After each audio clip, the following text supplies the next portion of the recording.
Hello दोस्तों, welcome in R audit discussion. I am C A Kapil Goyal और आज है हमारा inter audit fast track lecture 2। एक बार सभी आ जाइए, फटाफट से ज्वाइन कर लीजिए और मुझे बताइएगा क्या ऑडियो वीडियो क्वालिटी आपको ठीक आ रहा है क्या। देखिए, मेरी एनर्जी आज थोड़ी सी कम रहेगी, आपको काफ़ी लोगों को पता है ऑलरेडी, थोड़ा सा तबीयत डाउन चल रहा है।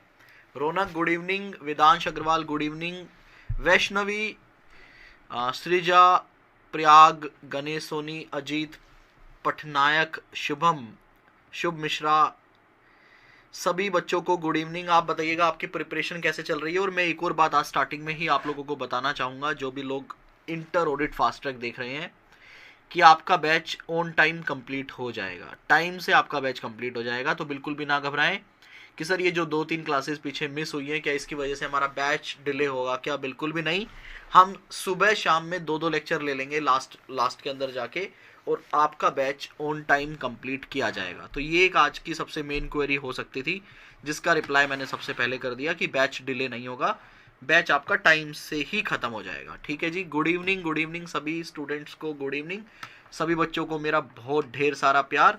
लेक्चर को स्टार्ट करने से पहले मैं चाहूँगा कि आप वीडियो को एक बार अपना प्यार जरूर दें। प्यार कैसे देना है, आई लव यू नहीं बोलना है, वीडियो को सिर्फ लाइक करना है। लाइक करेंगे आपका प्यार मिलेगा। एक बार फटाफट से बताओ audio video quality is fine और नॉट, जल्दी से। तब तक मैं एक बार लेक्चर 1 की यादें थोड़ी सी ताज़ा कर देता हूँ। लेक्चर 1 में हमने देखा था फ्लो ऑफ ऑडिट। ठीक है जी, थोड़ा सा उल्टा चला था हम इस बार। हमने पीछे से स्टार्ट किया था, video and audio clear sir. ठीक है जी, रौनक ने बताया हमको। तो यहाँ से हमने स्टार्ट किया था, हमने एक सिग्निफिकेंट एरिया को सेलेक्ट किया था, परचेज को। चलो एक बार दोबारा से लिख लेते हैं, एक काम करते हैं ना, बेटर है रिवीजन करने के लिए हम लिख लेते हैं, और इस बार आप लोग मुझे बताएंगे कि हमने क्या देखा था। तो सबसे पहले मैं बॉक्स इसलिए बना रहा हूँ ताकि अगर आपको लिखना हो तो मेरे पार्ट्स पता रहें कि हमने पहले क्या कवर किया था, बाद में क्या किया था। भारत माता की जय। बिल्कुल Jaipal, I am much better. और कल मैंने रेगुलर कोर्स की भी क्लास मैंने कल ली थी, मतलब जो कल चला गया उसमें। तो सबसे पहले एक बार हम क्लास 1 का रिवीजन कर लेते हैं। ठीक है जी, आई एम गुड जयपाल। सभी लोग रेडी है ना रिवीजन करने के लिए, या अभी मैं 2 मिनट रुकूं? मैं ठीक हूँ। क्लास 1 में हमने क्या देखा था बेटा, कि मान लीजिए हमें परचेज का ऑडिट करना है। तो मैं अब शॉर्टकट में बात करूंगा, उतना डिटेल में नहीं जितना हमने उसमें देखा था। तो परचेज का ऑडिट करने के लिए this is a significant area, जो कि आई थिंक आपने 12,000 करोड़ का नंबर रखा था इसको, और 1 लाख ट्रांजेक्शन रखी थी, if I am not wrong. 1 lakh transaction थे इसके अंदर। तो आपने कहा सर परचेज का ऑडिट करने के लिए 1 लाख ट्रांजेक्शन है, हम 100% तो ऑडिट नहीं कर पाएंगे। We can not test 100%, we can not test 100%। तो इसके लिए हम क्या करेंगे, एक सैम्पलिंग लगाएंगे। मैंने कहा जी बिल्कुल, आपने सही कहा, सैम्पलिंग लगाएंगे। तो अब इसकी सैम्पलिंग कैसे करें, आप लोगों ने अलग अलग तरीके के जवाब दिए थे कि सर रैंडम बेसिस पे सेलेक्ट कर लेंगे, ये देखेंगे कि परचेज कहाँ कहाँ से की जा रही है, मेजर वेंडर को सेलेक्ट कर लेंगे, मेजर अमाउंट सेलेक्ट कर लेंगे। आपने इस तरह की काफ़ी चीज़ें स्टार्टिंग में बताई थी। लेकिन उसके बाद हमने डिस्कस किया कि टेक्निकली जब भी हम कोई क्लाइंट स्टार्ट करते हैं, तो परचेज का ऑडिट करने के लिए, उसके सैंपल निकालने के लिए हमें कुछ चीज़ें चाहिए होती हैं। याद है वो क्या क्या थी? अगर हाँ तो ज़रा स्क्रीन पे लिखना स्टार्ट करें। सर आपने कहा कि एक हमें चाहिए इनहेरेंट रिस्क। अगर अब किसी बच्चे को बेसिक नहीं पता इनहेरेंट रिस्क क्या होता है तो लेक्चर 1 आपको देखना पड़ेगा। दूसरा आपने कहा हमें चाहिए कंट्रोल रिस्क, मैंने कहा बिल्कुल ठीक। और तीसरा आपने कहा हमें चाहिए मटेरियलिटी, मैंने कहा बिल्कुल ठीक। मटेरियलिटी का एक एसए 320 होता है। और फिर मैंने आपको बताया था inherent risk and control risk को अगर मैं दोनों को मिला दूं तो एक नाम दिया जाता है। क्या नाम दिया जाता है बेटा? रोमम। क्या नाम दिया जाता है? रोमम। That is risk of material misstatement. हाँ जी सर, इतना याद है हमें। और आईआर हमने मैनेजमेंट के एक्सपीरियंस, गवर्नमेंट के पॉलिसीज, इंडस्ट्री का रिस्क, ये सारी चीजें देखते हुए निकाली थी। कंट्रोल रिस्क के लिए मैंने आपको बताया था कि आपको 2 चीजें चाहिए होती है, याद है आपको? कंट्रोल रिस्क निकालने के लिए हमने 2 चीजें निकाली थी जिसके बेस पे हमने कंट्रोल रिस्क निकाला था। सर वो कैसे निकाला था, याद दिलवाओ। सबसे पहले मैंने आपको बताया था कि कंट्रोल रिस्क निकालने के लिए कि कंट्रोल सही से काम कर रहे हैं या नहीं, हमको चाहिए क्या? Walk through. वॉक थ्रू के अंदर हमने क्या किया था? अंडरस्टैंडिंग की थी। याद है ना ये सारी बातें? अंडरस्टैंडिंग की थी किसकी? प्रोसेस की। याद है? प्रोसेस के अंदर रिस्क की और उन रिस्क को मिटाने वाले कंट्रोल्स की। और जब अंडरस्टैंडिंग कर ली उसके बाद हमने उन कंट्रोल को टेस्ट किया था। कंट्रोल को टेस्ट किया था। अगर हमें लगता है कि कंपनी ने सही कंट्रोल डिजाइन कर रखे हैं तो उसके बाद हमने उनको टेस्ट किया, कंट्रोल टेस्टिंग जिसे बोलते हैं। और इसके अंदर मैंने देखा कि कंट्रोल कॉन्टिन्यू है या नहीं है, इफेक्टिव है या नहीं है, एफिशिएंट है या नहीं है, क्या कंपनी ने एक्चुअल में कंट्रोल इंप्लीमेंट कर रखे हैं क्या। जो यहाँ पे कंट्रोल कंपनी ने डिजाइन कर रखे थे, जो कंपनी ने यहाँ पे कंट्रोल डिजाइन कर रखे थे, मैं टेस्टिंग में देखता हूँ क्या उसका एक्चुअल इंप्लीमेंटेशन है या नहीं है। यहाँ पे इंपॉर्टेंट मत समझना, ये इंप्लीमेंटेशन है, क्या एक्चुअल में इंप्लीमेंटेशन है या नहीं। और उसके लिए मैं उसका कंटिन्यू, एफिशिएंसी, इफेक्टिवनेस मैं यहाँ पे देखता था और उसके हिसाब से हम हमारा रोमम निकालते थे। अब कुछ बच्चे सोचेंगे सर ऐसे केस में क्या होगा जब मेरा इनहेरेंट रिस्क मान लीजिए हाई होगा और कंट्रोल रिस्क मेरा लो होगा, या इनहेरेंट रिस्क मेरा मीडियम होगा, कंट्रोल रिस्क भी मेरा मीडियम होगा, मतलब कोई भी केस आप सोच सकते हैं। तो आपका रोमम क्या होगा, ऐसी आपके मन में आ सकती है एक क्वेश्चन। तो ये सारा डिटेल डिस्कशन हम चैप्टर नंबर 4 इंटरनल कंट्रोल के अंदर करेंगे। बस अभी आप समझ लीजिए जो रोमम होता है वो 2 चीजों को मिलाकर निकाला जाता है, inherent risk and control risk.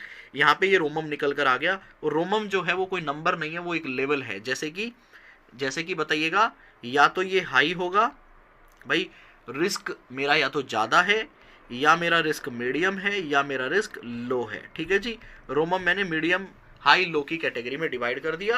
Materiality हमारा एक नंबर होता है, इसको हम डिटेल में स्टडी करेंगे ऐसे नंबर 320 के अंदर।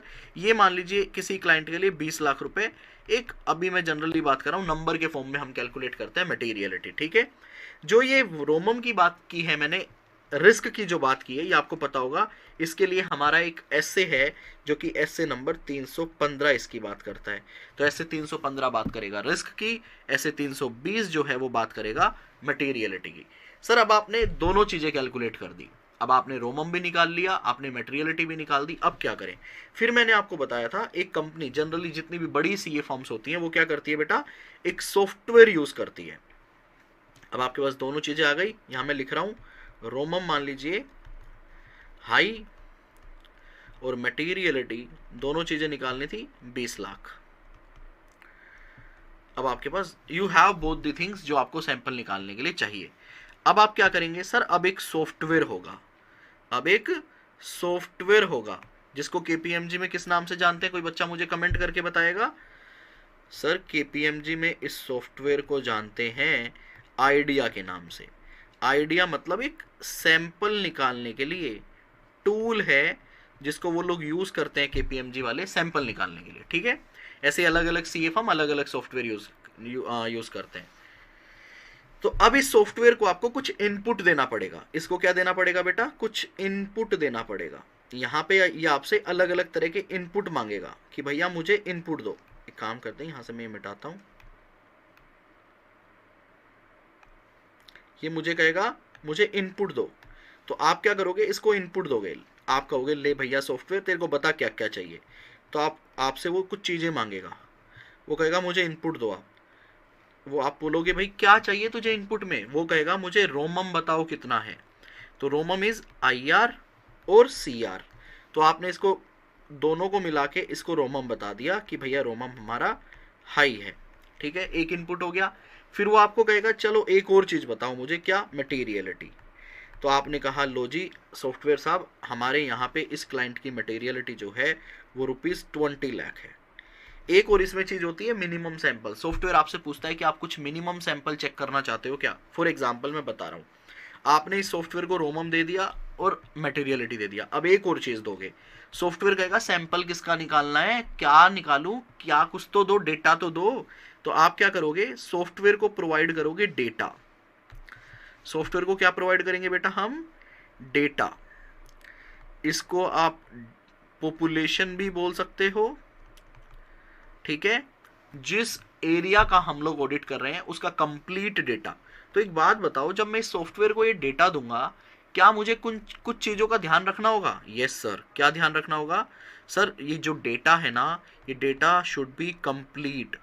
पता चले हमने सॉफ्टवेयर को डेटा दे दिया और डेटा कंप्लीट ही नहीं है, और कुछ डेटा शुड बी एक्यूरेट और and this should be reliable. तो जब आप इस सॉफ्टवेयर को डेटा दो, जब आपको इसको इनपुट दे रहे हो, that data should be complete, accurate and reliable. Otherwise जो इनपुट अगर मेरा गलत हो गया तो मेरा आउटपुट भी गलत हो जाएगा। तो आपने इसको क्या क्या दिया बेटा? इनपुट के तौर पे क्या क्या दिया? सबसे पहले हमने उसको डंप दे दिया। हमने यहाँ पे कौन से एरिया का ऑडिट कर रहे हैं हम? सर हम यहाँ पे परचेज का कर रहे हैं, तो हमने यहाँ पे इसको परचेज का डेटा दे दिया। उसके बाद मैंने इसको रोमम दे दिया। रोमम के बाद मैंने मटेरियलिटी दे दी। एक मैं नई चीज इंट्रोड्यूस कर रहा हूं, हालांकि आपके सिलेबस का पार्ट नहीं है। एक आप इसके अंदर एक और इनपुट डाल सकते हो, वो इनपुट होता है मिनिमम सैंपल। मिनिमम सैंपल को अभी मैं समझाता हूं। आपने एक और इनपुट डाला, लो भैया सॉफ्टवेयर एक और लो, क्या? Minimum sample. Minimum sample. देखिए ये हम वर्चुअली पढ़ रहे हैं इसलिए मैं इतना सब लिख रहा हूं।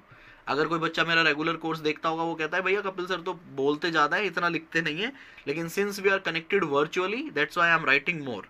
तो मिनिमम सैंपल आपने लिख दिए कि भैया मुझे यहाँ पे रुपीज़ नहीं आएगा। मिनिमम सैंपल आपने लिखा, लेट से यहाँ पे नंबर 160। अब ये मिनिमम सैंपल क्या है समझो।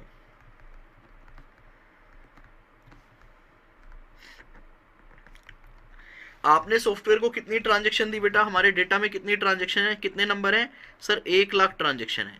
सॉफ्टवेयर को आपने डेटा दे दिया? हाँ जी सर दे दिया। अब सॉफ्टवेयर क्या करेगा? इस डेटा के बेस पे आपको क्या देना स्टार्ट करेगा? सर मुझे आउटपुट देगा। वो क्या देगा?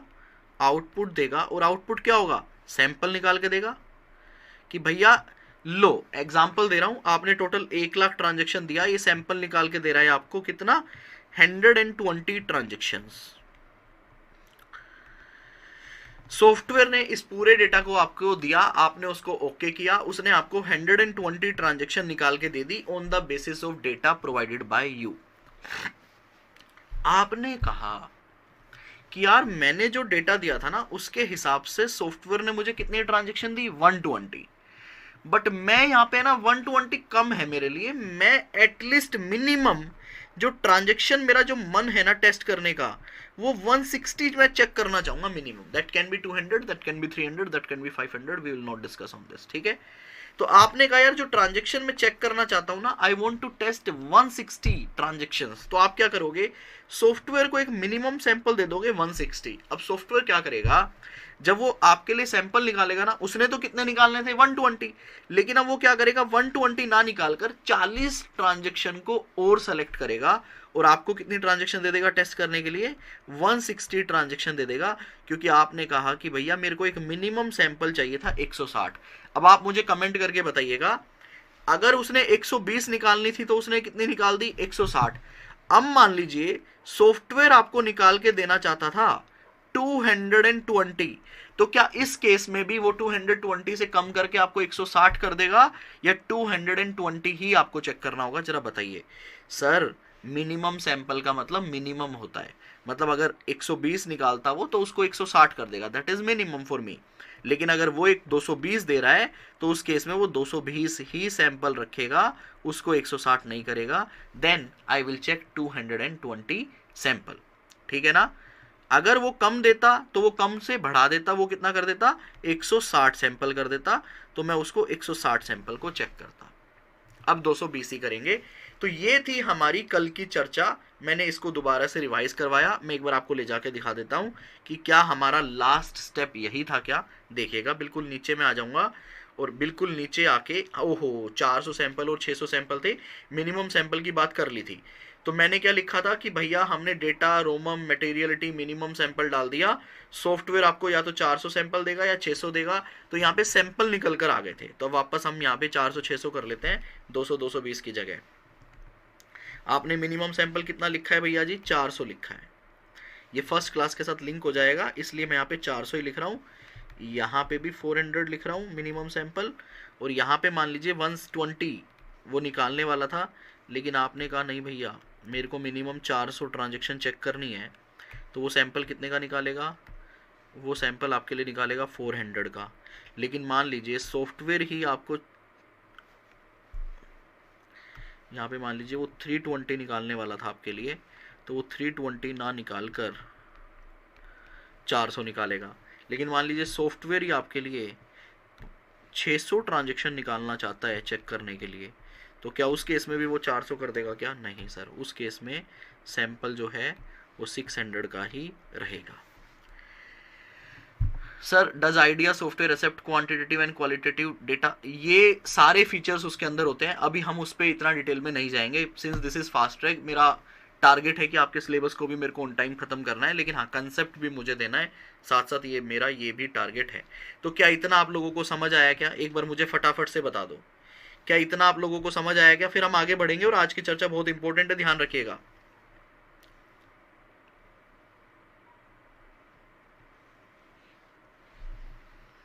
जल्दी बता दो एक बार, मैं आपके कमेंट देख रहा हूं। इतना समझ आ गया हो तो बताओ, फिर मैं आगे चलना स्टार्ट करता हूं।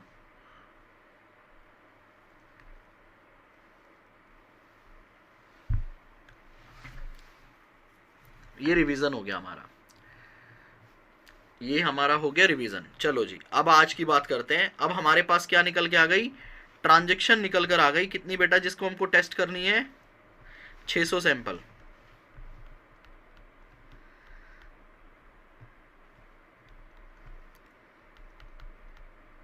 आइडेंटिफाइड। देखो पहले हमारा क्वेश्चन क्या था? सैंपल कैसे निकालें। हमारा सबसे पहले क्वेश्चन कैसे क्या था? सैंपल कैसे निकाले। मैंने कहा 3 चीजें दो, IRCR, मटेरियलिटी। आपने वो तीनों चीजें निकाली, IRCR, मटेरियलिटी। फिर एक सॉफ्टवेयर आया, उसको सारा डेटा दिया, उसने सैंपल निकाल के आपको दे दिए। अब तीसरा क्वेश्चन आता है इन सैंपल का क्या करें। एक सैंपल हमने और निकाले थे इससे पहले हमने एक सैंपल और निकाले थे। बताओ कहां पे निकाले थे? जरा बताओ जरा मुझे। इस स्टेप से पहले हमने एक जगह सैंपल और निकाले हैं, वो स्टेप बताओ कौन सा था जहां पे हमने सैंपलिंग निकाली है, सैंपल किए हैं। सर टेस्ट ऑफ कंट्रोल के लिए आपने सैंपल निकाला था 25 सैंपल, याद है? बिल्कुल सर। तो टेस्ट ऑफ कंट्रोल के लिए भी मैंने सैंपलिंग की थी। अब मैं नंबर की चेकिंग करूंगा। जो 12,000 करोड़ का नंबर है ना, उस पर मैं कंफर्ट लेने की कोशिश करूंगा, क्या वो नंबर सही है क्या। तो आ जाओ जरा मेरे साथ। अब तीसरा स्टेप है हमारा कि सर जो 600 सैंपल आपने निकाले हैं ना, अब इसकी हमें क्या करनी है? टेस्टिंग करनी है। क्या करनी है बेटा? टेस्टिंग करनी है। 600 सैंपल की टेस्टिंग करनी है। सर क्या टेस्ट करें इसके अंदर? बताइएगा, क्या टेस्ट करें? क्या टेस्ट करें बेटा? क्या टेस्ट करें जरा बताओ। देखिए फाइनेंशियल कौन बनाता है? सर फाइनेंशियल बनाती है मैनेजमेंट, राइट? फाइनेंशियल कौन बनाता है? मैनेजमेंट बनाती है। फाइनेंशियल बनाने की रिस्पॉन्सिबिलिटी किसकी है? मैनेजमेंट की। फाइनेंशियल को सही बनाना, अभी अपन वर्ड ट्रू एंड फेयर ही ले लेते हैं। फाइनेंशियल को ट्रू एंड फेयर बनाना किसकी रिस्पॉन्सिबिलिटी है? मैनेजमेंट की रिस्पॉन्सिबिलिटी है। अब इसका मतलब क्या है? मतलब क्या है? जब मैनेजमेंट फाइनेंशियल पे साइन करती है तो वो क्या बोलती है? सर वो बोलती है कि हमारे फाइनेंशियल कंप्लीट है, मतलब इसमें कुछ भी पेंडिंग नहीं है। हमारे फाइनेंशियल एक्यूरेट है, मतलब इसमें कोई भी गलतियां नहीं है। कंपनी के फाइनेंशियल के अंदर कोई फिक्स एसेट्स आ रही है, मान लो 10,000 करोड़, 12,000 करोड़, इन्वेंट्री आ रहा है, डेटर आ रहा है, कैश एंड बैंक बैलेंस आ रहा है, वो सारी चीजें एग्जिस्ट करती है, मतलब कंपनी में है, ऐसा नहीं है कि कुछ भी फेक दिखा दिया हो। कंपनी के पास जितनी भी एसेट्स है कंपनी का उन पे राइट है, ऐसा मैनेजमेंट आपको बोल रही है। या कंपनी के पास जितनी भी लायबिलिटीज हैं उन पे कंपनी का क्या है बेटा, ओब्लिगेशन है। ठीक है, फाइनेंशियल को आपने सभी एफआरएफ के हिसाब से प्रेजेंट किया है, ये मैनेजमेंट ये चीज भी बोल रही है। तो बेसिकली मैनेजमेंट आपको ये बोल रही है कि भैया हमारे फाइनेंशियल एफआरएफ के हिसाब से बने हैं। एफआरएफ मतलब फाइनेंशियल रिपोर्टिंग फ्रेमवर्क, जो फ्रेमवर्क हमारे ऊपर लगता है हमने उस फ्रेमवर्क के हिसाब से फाइनेंशियल बनाए हैं। हमारे फाइनेंशियल के अंदर जितनी भी चीजें आ रही हैं, जितनी भी ट्रांजेक्शन आ रही है, सारी कंप्लीट है, सारी एक्यूरेट है। जितनी भी एसेट्स हमारे पास है सबके ऊपर हमारा राइट है, जो लायबिलिटी है डेफिनेटली वो ऑब्लिगेशन है, और हमारी सारी चीजें एग्जिस्ट करती है जो फाइनेंशियल के अंदर आ रही हैं। तो मैनेजमेंट क्या कर रही है, इन चीजों पे आपको एजर्ट कर रही है। क्या कर रही है बेटा, अजर्ट कर रही है। मैनेजमेंट इन चीजों पे आपको क्या कर रही है, अजर्ट कर रही है। मैं इसको बिल्कुल देसी भाषा में लिख रहा हूं, मैनेजमेंट इन चीजों के लिए प्रोमिस करती है, या फिर मैनेजमेंट इन चीजों को एश्योर करती है, एश्योर करती है कि ऐसा है। फाइनेंशियल को अप्रूव कौन करता है बेटा, बोर्ड ऑफ डायरेक्टर्स, मैनेजमेंट। तो मैनेजमेंट ऐसा जब अपने साइन कर देते हैं ना, तो जब मैनेजमेंट फाइनेंशियल पे साइन करते हैं तो मैनेजमेंट ऐसा बोलती है, ऐसा अजर्ट करती है कि ये सारी चीजें मेरे फाइनेंशियल के अंदर है, मेरे फाइनेंशियल में कोई भी दिक्कत नहीं है। तो फिर मैनेजमेंट की बात क्यों ना मान ले। जब एक बात सुनिएगा, जब मैनेजमेंट ऐसा बोल रही है कि मेरे फाइनेंशियल कंप्लीट है, एक्यूरेट है, सारी चीजें एग्जिस्ट करती है, तो फिर क्यों ना मैनेजमेंट की बात मान ले। ऑडिट करवाना क्यों जरूरी है, नहीं नहीं नहीं नहीं। सरकार कहती है कि भैया देखो, माना कि मैनेजमेंट ने साइन कर दिए, मैनेजमेंट ने कुछ चीजों पे अजर्ट कर दिया कि ये चीजें हैं, लेकिन एक ऑडिटर को बोला जाता है कि भैया जिन चीजों पे मैनेजमेंट अजर्ट कर रही है ना, मैनेजमेंट जिन चीजों को एश्योर कर रही है, आप उन चीजों को क्या कर लो बेटा। ऑडिटर को क्या बोला जाता है, ऑडिटर को क्या बोला जाता है, आप इन अजर्ट जो है, यहां से मैं निकाल रहा हूं अजर्शंस, इनको अजर्शंस बोलते हैं। आप इन अजर्शंस को क्या कर लो, चेक कर लो। ऑडिटर को क्या बोला जाता है, उस अकाउंट के अंदर आप इन अजर्शंस को चेक कर लो, और अगर आपको सही लगे कि हाँ भाई सारी अजर्शन सही है जो ट्रू एंड फेयर के लिए जरूरी थी, तो आप अपना एक ओपिनियन दे दो कि जो भैया financial true and fair management ने बनाए थे वो सही है, एफआरएफ के हिसाब से बने हैं, कंप्लीट है, एक्यूरेट है, सारी चीजें एग्जिस्ट करती है, राइट एंड ऑब्लिगेशन है, सभी एफआरएफ के हिसाब से बने। आप इन चीजों पे एजर्शन दे दो, अजर्ट कर दो, आप अपना ओपिनियन दे दो, और आप अपने साइन कर दो। मान लो ये ऑडिटर के साइन आप इस ऑडिट रिपोर्ट में साइन कर दो, तो उसके बाद इस फाइनेंशियल स्टेटमेंट को सभी लोग एक्सेप्ट कर लेंगे। बेसिकली जो चीज मैनेजमेंट ने बोली ना, उसी चीज को ऑडिटर क्या करता है, चेक करता है, चेक करके अपना एक ओपिनियन फ्रेम कर देता है, जिससे उसकी रिलायबिलिटी बढ़ जाती है। तो मैं क्या कर रहा हूं बेटा, परचेज के मैंने 600 सैंपल निकाले हैं। अब मैं आगे जा रहा हूं, ये मैंने एक बेस पकड़ा है, परचेज के मैंने एक 600 सैंपल निकाले हैं। इन 600 सैंपल में अपन क्या चेक करेंगे, अजर्शंस चेक करेंगे।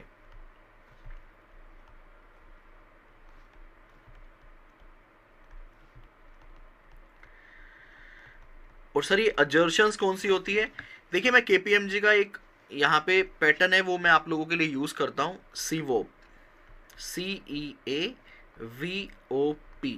सभी बच्चे मेरे साथ लिखेंगे सीवोप। अजर्शंस जो है, जो हमें चेक करनी होती है, वो सीवोप चेक करना होता है। सी का मतलब यहाँ पे कंप्लीटनेस है, एग्जिस्टेंस है, ए से एक्यूरेसी है, वी से वैल्यूएशन है, ओ से राइट एंड ओब्लिगेशन भी है, और ओ से एक अकरेंस भी है। ओ से राइट एंड ओब्लिगेशन भी है और ओ से एक अकरेंस भी है, और पी से प्रेजेंटेशन है कि फाइनेंशियल जो है वो एफआरएफ के हिसाब से, या जो जिस अकाउंट का हम ऑडिट कर रहे हैं उसको फाइनेंशियल में एज पर एफआरएफ के हिसाब से दिखाया या नहीं दिखाया। तो बेटा क्या चेक करते हैं सैंपल के अंदर, सैंपल लेने के बाद हम क्या चेक करेंगे, सभी बच्चे बताएं, अजर्शंस चेक करेंगे। क्या चेक करेंगे, सभी बच्चे बताएंगे मेरे को, क्या चेक करेंगे बेटा, अजर्शंस चेक करेंगे। और अजर्शंस के अंदर क्या क्या आता है, कंप्लीटनेस, एग्जिस्टेंस, एक्यूरेसी, वैल्यूएशन, ओ से राइट एंड ओब्लिगेशन, और ओ से अकरेंस, एंड पी से प्रेजेंटेशन। ये सारी अजर्शंस मुझे चेक करनी पड़ेगी। अब एक टेक्निकल टॉपिक स्टार्ट हो रहा है इसी अजर्शंस के ऊपर। क्या आप सभी लोग तैयार हैं, सबसे पहले तो ये बताइएगा। और एक मैं आपसे पोल ले रहा हूं, उस पोल में बताओ, are you enjoying the class.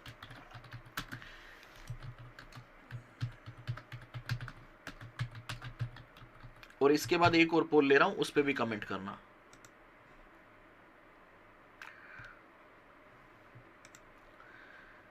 अगला क्वेश्चन मेरा इस पे कमेंट करो, फिर उसके बाद एक टेक्निकल सेशन स्टार्ट हो रहा है।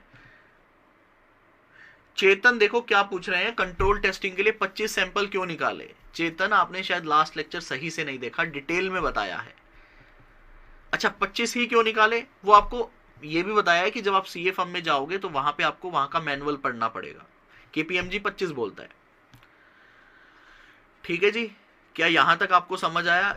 Are you enjoying the session? उस पर आप प्लीज पोल करके बताइएगा। 7% स्टूडेंट अभी इंजॉय नहीं कर रहे हैं और 93% स्टूडेंट अभी इंजॉय कर रहे हैं सेशन को। मैं 77% को बोलना चाहूंगा, प्लीज थोड़ा सा ध्यान से सुनिएगा।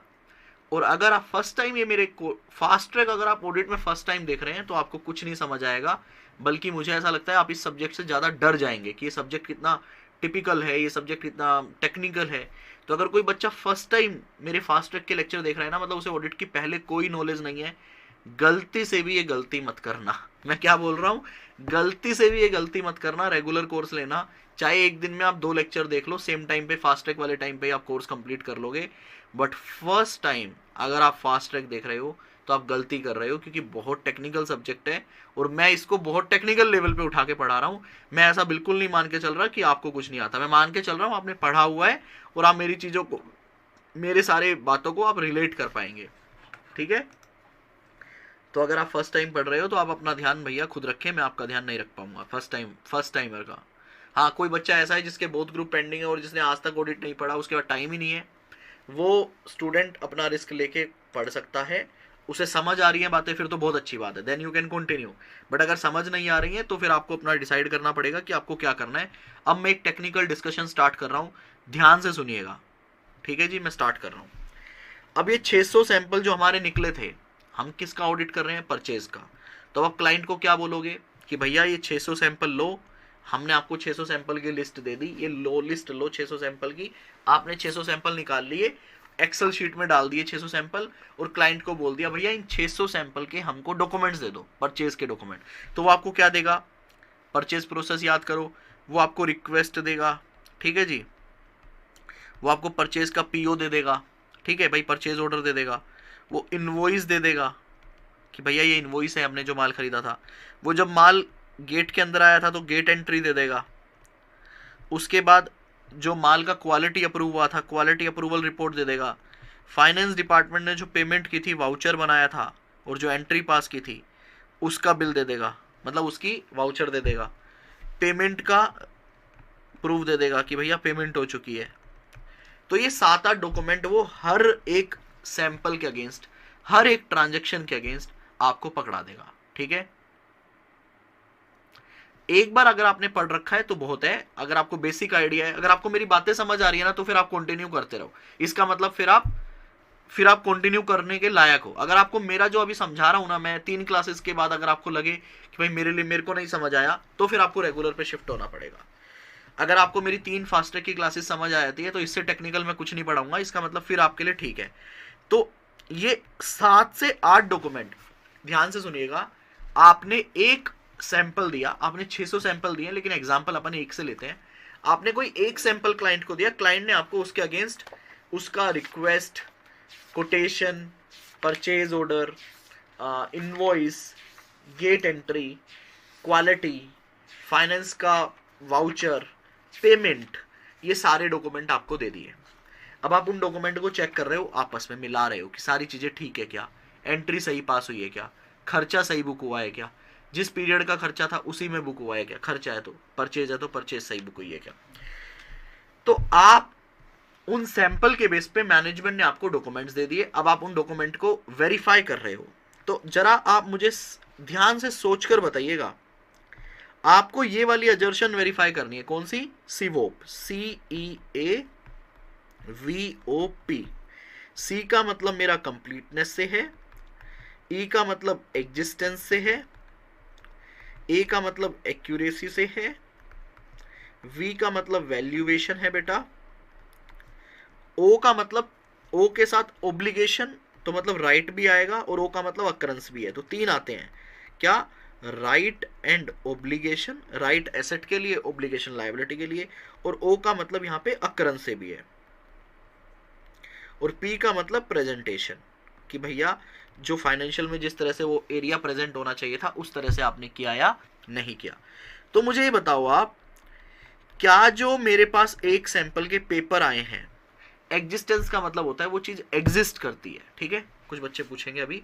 तो क्या मेरे पास जो एक सैंपल का पेपर आया है, 1 लाख ट्रांजेक्शन है परचेज के अंदर, 12,000 करोड़ का था, ट्रांजेक्शन थी 1 लाख। अब आप सोच सोच कर बताना, ठीक है। अब आप मुझे ये बताना कि उस पेपर से, 600 सैंपल के पेपर से क्या मैं ये बता सकता हूं कि परचेज का जो अकाउंट है वो कंप्लीट है? बताओ, क्या आप ये बता सकते हो 600 सैंपल को चेक कर कर कि जो परचेज का अकाउंट का टोटल आ रहा है 12,000 करोड़ वो कंप्लीट है? मतलब वो ना ही तो 13,000 करोड़ होना चाहिए था, ना ही 11 होना चाहिए था। क्या आप ऐसा बोल सकते हो? जल्दी से बताओ, यस और नो में आंसर करो। मैं और किसी चीज को नहीं देखूंगा। सर हम 600 ट्रांजेक्शन के लिए तो ऐसा बोल सकते हैं कि वो ट्रांजेक्शन कंप्लीट है।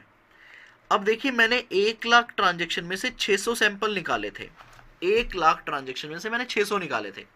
अगर मैं 600 के लिए 600 को चेक कर लेता हूं और मुझे सब सही मिलता है, 600 के लिए अगर मैं ये बोलता हूं कि 600 ट्रांजेक्शन में सब कुछ कंप्लीट है, और 600 ट्रांजेक्शन किसको रिप्रेजेंट कर रही है? 600 ट्रांजेक्शन रिप्रेजेंट कर रही है किसको? 1 लाख ट्रांजेक्शन को। तो इसका मतलब मैं 1 लाख ट्रांजेक्शन के लिए भी तो बोल सकता हूं ना कि वो 1 लाख ट्रांजेक्शन कंप्लीट है। मैंने कहा आपकी बात बिल्कुल सही है। इसका मतलब आप कह रहे हो कि मैं सैंपल को चेक कर कर, सैंपल को चेक कर कर ये बता सकता हूं कि वो ट्रांजेक्शन, वो एरिया कंप्लीट है। मैं क्या, एक आपकी 90% यू आर राइट कि 600 सैंपल जो है वो रिप्रेजेंट किसको कर रहे हैं? वो रिप्रेजेंट कर रहे हैं 1 लाख ट्रांजेक्शन को। जब 600 सैंपल मैंने बता दिया कंप्लीट है, इसका मतलब 1 लाख ट्रांजेक्शन भी कंप्लीट है। मैंने कहा बिल्कुल ठीक बात है। सर एक रिस्क अभी भी हो रहा है। मैंने कहा क्या? आपने कहा बताओ सर क्या।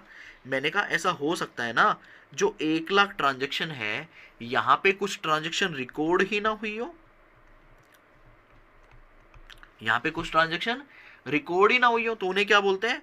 Unrecorded transaction. अनरिकॉर्डेड ट्रांजेक्शन हो सकती है जो 1 लाख के अंदर है ही नहीं। अरे सर इसको कैसे चेक करेंगे? बेटा वो हम बाद में सीखेंगे। क्या ऐसा हो सकता है ना? हाँ सर हो सकता है। तो इसका मतलब कंप्लीटनेस पे मेरे को 80% तो कंफर्ट आ गया, लेकिन 20% कंफर्ट अभी बाकी है। 20% कंफर्ट अभी बाकी है, क्योंकि ऐसा हो सकता है कि कुछ रिकॉर्ड ना हुआ हो, 1 लाख ट्रांजेक्शन के अंदर 10 ट्रांजेक्शन और आनी हो। तो इसका मतलब मुझे सैंपल के तो चेक करने पड़ेंगे। मतलब 1,000 सी पे मेरे को 80% कंफर्ट तो आया, बट 20% कंफर्ट अभी और लेना है। उसके लिए क्या करें? उसके लिए हम अदर ऑडिट प्रोसीजर लगाएंगे। अदर ऑडिट प्रोसीजर क्या लगाएंगे वो अभी डिस्कस नहीं कर रहे हम, जिससे हमें ये पता चलेगा कि कोई भाई अनरिकॉर्डेड ट्रांजेक्शन्स तो नहीं है। बात समझ आती है? जब मैं अदर ऑडिट प्रोसीजर लगा लूंगा ना सैंपल चेकिंग के साथ, तो मैं बोल दूंगा हाँ भाई मेरे को कंफर्ट है। बेटा एक और चीज समझ लो, ये जो 600 सैंपल को हम चेक कर रहे हैं ना, इस चेक करने को एक प्रोसेस बोलते हैं। इस चेक करने का एक नाम होता है। कोई बच्चा बताएगा मुझे क्या बोलते हैं? इस चेक करने को क्या बोलते हैं? इसको बोलते हैं टेस्ट ऑफ डिटेल। क्या बोलते हैं? Test of detail. Short form में बोलते हैं टीओडी। टीओडी शॉर्ट फॉर्म में क्या बोलते हैं? TOD, test of detail. जहां पे समझ लो आप सैंपल की चेकिंग कर रहे हो। तो बेटा मैंने क्या किया, 80% कंफर्ट तो ले लिया किससे? टीओडी से, टेस्ट ऑफ डिटेल मतलब सैंपल चेकिंग। 20% कंफर्ट मेरे को और लेना पड़ेगा अदर ऑडिट प्रोसीजर लगाकर। बात समझ आती है? हाँ जी सर बात समझ आती है। अब आप मुझे सेकंड बताइएगा, क्या अब 600 सैंपल के बेस पे, 600 सैंपल के बेस पे एग्जिस्टेंस पे कंफर्ट ले सकते हो? I will wait for your reply. क्या आप 600 सैंपल के बेस पे, क्या आप 600 सैंपल के बेस पे एग्जिस्टेंस पे कंफर्ट ले सकते हो? आराम से सोचकर मुझे बताइएगा, यस और no. I will wait for your comment, not an issue, मैं भागूंगा नहीं। लेकिन आपको अपना रिप्लाई कैसे करना है?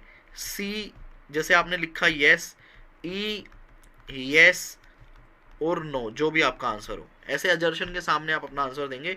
अदरवाइज मुझे पता नहीं चलेगा। अगर आप सिर्फ यस और नो करेंगे तो मुझे नहीं समझ आएगा कि आप सी के लिए यस कर रहे हैं या ई के लिए यस कर रहे हैं, या आगे मैं जाऊंगा तो आगे किसके लिए आप यस कर रहे हैं। तो सौरव, अखिल, तुषार, दर्शिता, मयूर, साहिल, दीपा, तुषार, अभी, नेहा, प्रियांशु। तो बेटा मेरे को नहीं पता चल रहा आप किसके लिए कर रहे हो। अजीत, ई के लिए। रौनक बोल रहे हैं ई के लिए यस। अजीत बोल रहे हैं यस। रैनी बोल रही है नो। पोल दीजिए, लो जी पोल लीजिए। Whether E can be verified, E can, whether में नहीं लिख रहा, E can be verified by TOD. Whether E can be verified by TOD, लेकिन मेरे को नाम भी तो देखना है ना यार। Tushar, C S, E S, A S, V S, O S, P S, P S. Tushar अभी तेरा पी निकालता हूं मैं, रुक जा। E no, Chetan, Swapnil, E no, Vikas, E no, Sujeet Kumar, E S. चलो फटाफट पोल पे कमेंट करो एक बार, फटाफट पोल पे कमेंट करो। और आज जो मैं बोलूंगा वो मानना पड़ेगा। अगर बड़ा भाई समझते हो, अगर बड़ा भाई समझते हो तो जो मैं बोलूंगा वो मानना पड़ेगा। नहीं मानोगे तो तुम्हें ऑडिट की कसम। ठीक है जी, जल्दी से। You have 10 second left to vote. जल्दी से, यू हैव 10 सेकेंड लेफ्ट।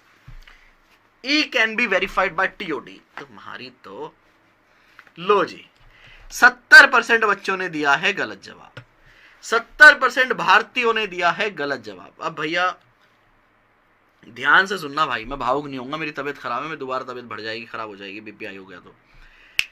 70% मुर्गे, 70% मुर्गे, 70% बच्चे मुर्गे बनेंगे अभी। और मेरी बात आपको माननी पड़ेगी। ध्यान से सुनो कैसे, मैं पहले कंसेप्ट समझा के आता हूं आपको।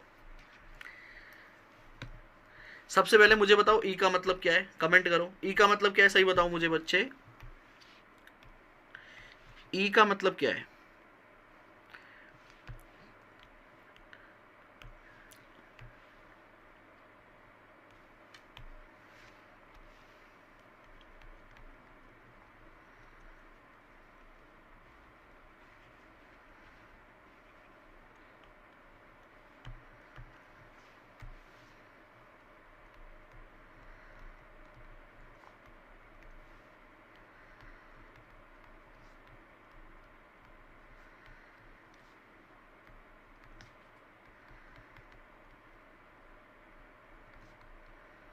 इन्वेंट्री एट थर्ड पार्टी और एट डिफरेंट लोकेशन। ठीक है, ठीक है जी। अब मैं यहां बैठा हुआ हूं एक रूम के अंदर, ये हमारा ऑफिस है, ये हमारा ऑफिस है जी। यहां किसी एक रूम के अंदर आप बैठे हुए हो, ठीक है, यहां बैठे हुए हो। 600 सैंपल आपके पास, यहां पे सारे पेपर्स है, 600 सैंपल के डॉक्यूमेंट्स हैं आपके। आप कह रहे हो कि मैं ई वेरीफाई कर लूंगा। सभी बच्चों ने यस कहा है, 70% ने। ई का मतलब क्या होता है सर? ई का मतलब होता है एग्जिस्ट, कि वो चीज हाँ भाई सच में रखी हुई है, वो चीज सचमुच में है। फॉर एग्जाम्पल जैसे कि ये पानी की बोतल आपको दिख रही है, पानी की बोतल। मैं कहता हूं ये पानी की बोतल एक्चुअल में मेरे हाथ में है। क्यों कह रहा हूं? क्योंकि मैंने देखा इसको। क्या देखा आपने भी? बोलो यस। हाँ जी। अब ये पानी की बोतल मैं एक डिफरेंट लोकेशन पे रख देता हूं, आपको दिख रही है। अब आपके पास पेपर है, वो पेपर है जो आपने अभी मंगवाए हैं क्लाइंट से। क्या इस पेपर को देखकर आप ये बता सकते हैं? इसमें ये जरूर है कि आपने एक बोतल खरीदी है, बोतल खरीदी है वो तो पता चल रहा है। क्या वो बोतल एग्जिस्ट करती है? पता चले मैनेजर की बेटी स्कूल लेके गई है, कंपनी में यूज ही नहीं हो रही। पता चले माशुका को दे दी गई है। पता चले पर्सनल पर्पस के लिए एसेट यूज हो रहा है। पता चले एसेट खरीदा ही नहीं है एक्चुअल में, सिर्फ बिल खरीद लिया। ये सब समझाऊंगा धीरे धीरे। क्या बिल से, क्या बिल देखकर, क्या पेपर देखकर एग्जिस्टेंस पता चल रहा है? बताओ, क्या बिल देखकर, पेपर देखकर एग्जिस्टेंस पता चल रहा है? जल्दी से बताओ, हाँ या ना। नहीं सर नहीं पता चल रहा। तो नालायको, एग्जिस्टेंस क्या डॉक्यूमेंट देखकर पता चलेगा? कभी नहीं पता चलेगा। तो कैसे पता चलेगा? इन्वेंट्री का एग्जिस्टेंस कैसे पता चलेगा बताओ? इन्वेंट्री का सर फिजिकल देखना पड़ेगा उसको, तो फिजिकल वेरिफिकेशन करना पड़ेगा सर उसके लिए, तो फिजिकल वेरिफिकेशन करना पड़ेगा सर। इसका मतलब जो 600 ने सैंपल निकाले थे उससे ये वाली अजर्शन तो सेटिस्फाई नहीं होगी। कौन सी? ई। मैंने कहा हाँ, यही तो समझाना था, यही तो समझाना था भाई। दूसरा, इन्वेंट्री का एग्जांपल छोड़ दो, डेटर का पकड़ो। एक राम है, राम बनाओ जरा, ये लो, एक ये राम है, ठीक है, राम दिख रहा है आपको? सर हमें तो मिक्की माउस दिख रहा है। अरे राम समझो तुम इसे, ये राम है, कंपनी को 5 लाख रुपए देने हैं इसने, डेटर है। क्या आपको पता चलेगा कि राम एक्चुअल में एग्जिस्ट करता है? नहीं सर। फिर कैसे पता चलेगा? राम से बात करनी पड़ेगी सर, तभी पता चलेगा राम एग्जिस्ट करता है। कैसे कैसे बात करोगे? या तो राम से मिलने जाएंगे या राम को चिट्ठी लिखेंगे। एग्जिस्टेंस के लिए बेटा हमें कंफर्मेशन लेनी पड़ेगी राम से कि भैया क्या आपको कंपनी को 5 लाख रुपए देने हैं, जरा बताओ। हाँ, तो इसका मतलब आप एग्जिस्ट करते हो। दिख रहा है? बहुत दिनों बाद वर्क फ्रॉम होम वाली फील आ रही है। शुभम मंगल। बात समझ आ रही है? बात समझ आती है मेरी? तो आप ये बताओ। अच्छा मुर्गे बनो पहले तो। हाँ जी, कितने बच्चों ने लिखा था यस? अब मेरे को अपने नाम बताओ। मैं ही बताता हूं ना नाम, तुम क्या बताओगे? रुको, नाम लेके बताऊं या नहीं बताऊं? अमन ने सही लिखा था, E by physical verification. Comment ही गायब हो गए। नालायकों ने कमेंट ही डिलीट कर दिए। मैं तो नहीं था, मैं तो डिलीट कर दूंगा अपना। मैं क्यों मुर्गा बनूं? हाँ जी, मुर्गा बनो। सर लड़कियों को तो हमारे स्कूल में हाथ ऊपर करवाते थे। कितनी कितनी बहनें ऐसी हैं, कितनी भाइयों की बहनें ऐसी हैं, मेरी बहनें तो नहीं है भाई, कितनी बहनें ऐसी हैं जिनका विचार ये है कि लड़कियों को तो सर हाथ ऊपर करवाते थे हमारे टीचर ऐसे, जिसमें भी हम ऐसे ही करते थे। सभी बच्चे मुर्गा बनेंगे जिन्होंने ये अजर्शन का बताया कि भैया 600 सैंपल से एग्जिस्टेंस वेरीफाई हो जाएगा। 600 सैंपल से आपका एग्जिस्टेंस वेरीफाई नहीं होगा।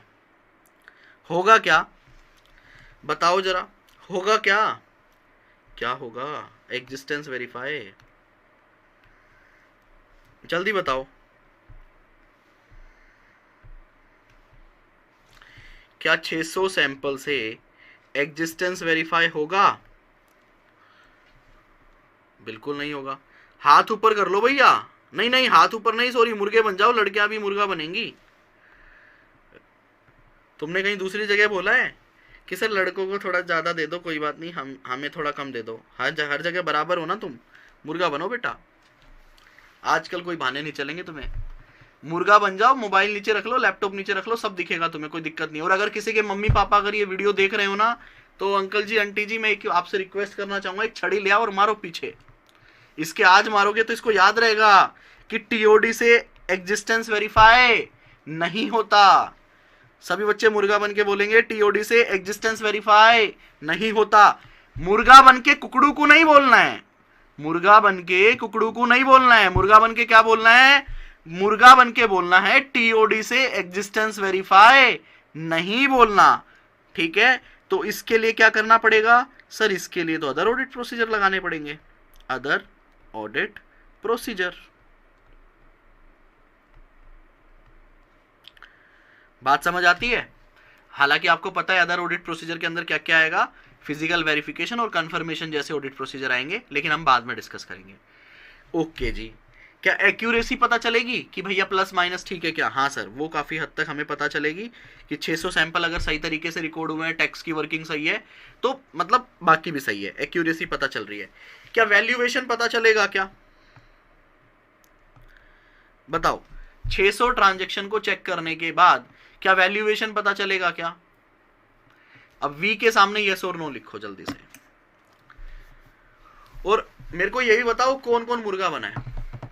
और जो बच्चे बाद में रिकॉर्डेड देख रहे हैं ना, तुमको बिल्कुल नहीं सोचना है कि ये तो सिर्फ लाइव वालों के लिए था, मतलब हम इस प्यार भरी सजा से मुक्त हैं। नहीं नहीं नहीं नहीं नहीं, आपको ऐसी गलती बिल्कुल नहीं करनी है बेटा। अगर आपने पेन ड्राइव वाले, तेरे को ही बोल रहा हूँ, हाँ बहन तेरे को ही बोल रहा हूँ, वो कह रही है सर मैं तो लड़की हूँ, तेरे को ही बहन, तेरे को ही, अपने आपसे ही बात चल रही है मेरी। अगर आपने आंसर गलत दिया था ना इसका, चाहे आप रिकॉर्डेड में ही क्यों ना देख रहे हो, तो आपको मुर्गा बनना है। सर मम्मी देख रही है बेटा, तब भी बनना है। सर रूम बंद है, चलो मैं 2 मिनट के लिए बन जाती हूँ। बन जा बेटा, टांगों की नसें खुल जाएंगी। तो सबको बनना है। अब वी का आंसर और दो फटाफट। क्या वैल्यूएशन वेरीफाई होगा 600 से? हाँ सर हो जाएगा, है ना जी? देखो देखो देखो देखो देखो देखो देखो ये देखो हमारे सीए स्टूडेंट नेहा खेतान, बेटा मुर्गा बनो प्यार से। साहिल मुर्गा, अजीत बेटा मुर्गा, आकाश, मैं जिसका नाम ले रहा हूं मतलब बिना बोले तुरंत प्रभाव से मुर्गा बन जाना है। अर्शित गुप्ता जी, हर्ष, साहिल, अंजलि, क्या बात है अंजलि, देखो कितना प्यारा नाम है और मुर्गा बना रहा हूं मैं। अंजलि बन जाओ बेटा, कोई बात नहीं। हर्ष, साहिल, अंजलि, दोबारा अंजलि कह रही सर मैं मुर्गी बनूंगी, आपने मुर्गा बोल दिया इसलिए मैं दोबारा कमेंट कर रही हूँ। रौनक बेटा मुर्गा, दर्शिता, आय हाय दर्शिता, नाम देखो दर्शिता, मुर्गा बेटा मुर्गा। दीपा अग्रवाल, अग्रवाल क्या बात है। पुरुषोत्तम भारद्वाज, कोई नो वाला है?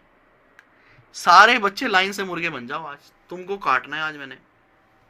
हाँ तन्ने कह रहा है मैं नो लिखूंगा, मुखर्जी साहब भी कह रहे हैं मैं भी नो। यस ऑफ कोर्स, क्या बात है, ये देख रहे हो खान साहब, यस ऑफ कोर्स खान साहब मुर्गा बनो, तुम्हें तो पहले काटेंगे हम अभी।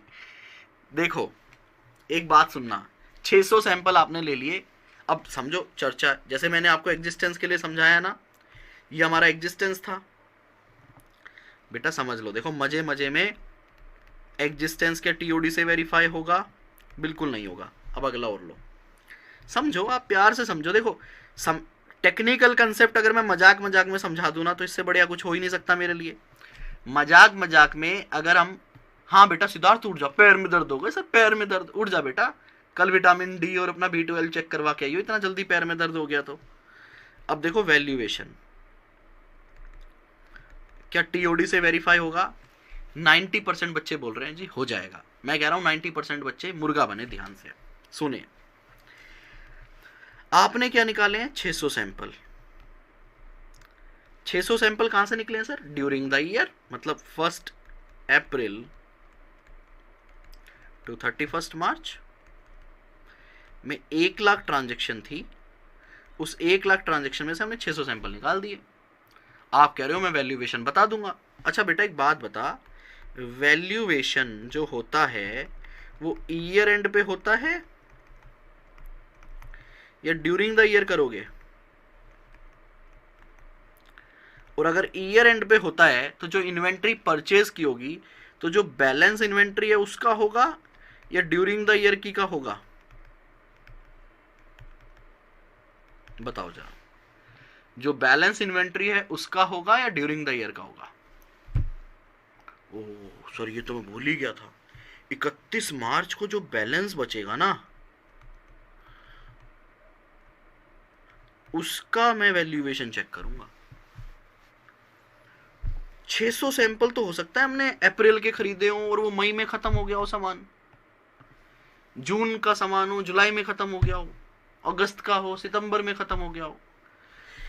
सर हाँ ये जरूर मैं बोल सकता हूं कि जो मैंने 600 सैंपल चेक किए ना, कोई चीज 10 रुपए की खरीदनी थी, पीओ में रेट कितना था? 10 रुपीज 10 पीओ रेट।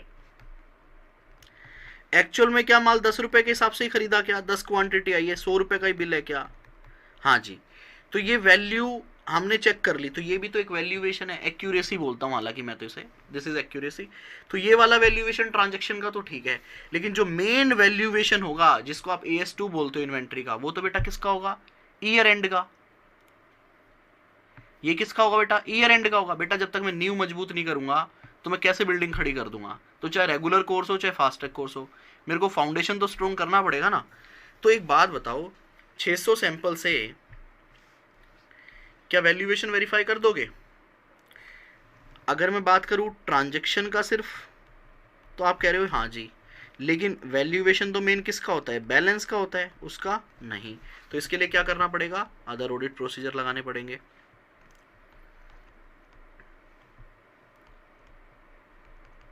सर फिर आपने सैंपल निकलवाए क्यों यार? आप कुछ तो कर नहीं रहे सैंपल से, मैं नहीं खेल रहा आपके साथ, सैंपल से हुआ ही नहीं कुछ अभी तक। आपने सैंपल के लिए इतनी सारी मेहनत करवा ली हमसे, साला कंप्लीटनेस पता चला है और एक्यूरेसी पता चली है, उसके अलावा वैल्यूएशन हमारे 600 सैंपल ना ही तो एग्जिस्टेंस बता रहे हैं ना ही वैल्यूएशन बता रहे हैं। फिर क्या करें इन सैंपल का? इतनी मेहनत हमने क्यों की? मैं घर जा रहा हूँ, मैं नहीं खेल रहा आपके साथ। भाई खेलना तो पड़ेगा, देख खेलना तो पड़ेगा। अच्छा अब ये बताओ कि जो 600 सैंपल निकाले हैं क्या उससे राइट पता चलेगा? जल्दी बताओ। राइट कि वो मेरी है भाई, ये मेरी है, इसको नहीं देखेगा तू। होता है सर। राइट कैसे पता चलेगा? अगर कोई सामान खरीदा है तो उसका बिल मेरे नाम पे होना चाहिए, और क्लाइंट ने जो मेरे को डॉक्यूमेंट दिए हैं उसमें तो बिल है, इसका मतलब मैं बिल देख लूंगा कि क्लाइंट के नाम पे। हाँ जी, राइट पता चल जाएगा, राइट पता चल जाएगा, राइट पता चल जाएगा। अच्छा लास्ट, प्रेजेंटेशन। क्या प्रेजेंटेशन पता चलेगी क्या? बताओ, क्या प्रेजेंटेशन पता चलेगी क्या? Right no. दर्शिता, दर्शिता बेटा अभी तो मुर्गी बनी थी बेटा। राइट, इनवॉइस से पता चलेगा ना। अच्छा जी, अब बात करते हैं प्रेजेंटेशन की। क्या प्रेजेंटेशन पता चलेगा? पी। हाँ सर पता चल जाएगा। काफी बच्चों ने कहा हाँ हाँ हाँ हाँ। नालायकों सुनो, प्रेजेंटेशन का मतलब क्या है कि जो परचेज है उसको फाइनेंशियल में जिस तरह से डिस्क्लोज करना है, क्या वो एफआरएफ के हिसाब से क्या क्या कहाँ पे डिस्क्लोज करना है? फाइनेंशियल में। एक नई किताब लेके आता हूँ, ये है फाइनेंशियल। ये क्या है? फाइनेंशियल। तो इस फाइनेंशियल में परचेज का जिस तरह से आना चाहिए था डिस्क्लोजर, या जिस तरह से रिपोर्ट होना चाहिए था, क्या उसी तरीके से रिपोर्ट हुआ है क्या? अगर हाँ तो मतलब ठीक है। तो कहाँ पे चेक करेंगे? फाइनेंशियल पे। मेरे पास फाइनेंशियल है क्या? नहीं, मेरे पास क्या है? सैंपल के डॉक्यूमेंट। तो सैंपल के डॉक्यूमेंट्स देखो। आरती, हाँ बेटा आरती मुर्गा बनो आप। क्या सैंपल से, सैंपल का डॉक्यूमेंट देख के प्रेजेंटेशन पता चलेगा क्या? कैसे पता चलेगा? उसके लिए तो भैया ये सैंपल को रखो नीचे, फाइनेंशियल उठाओ, वहां देखो कि सब सही है क्या, तो नहीं पता चलेगा। उसके लिए अपने को फाइनेंशियल देखने पड़ेंगे। तो अदर ऑडिट प्रोसीजर,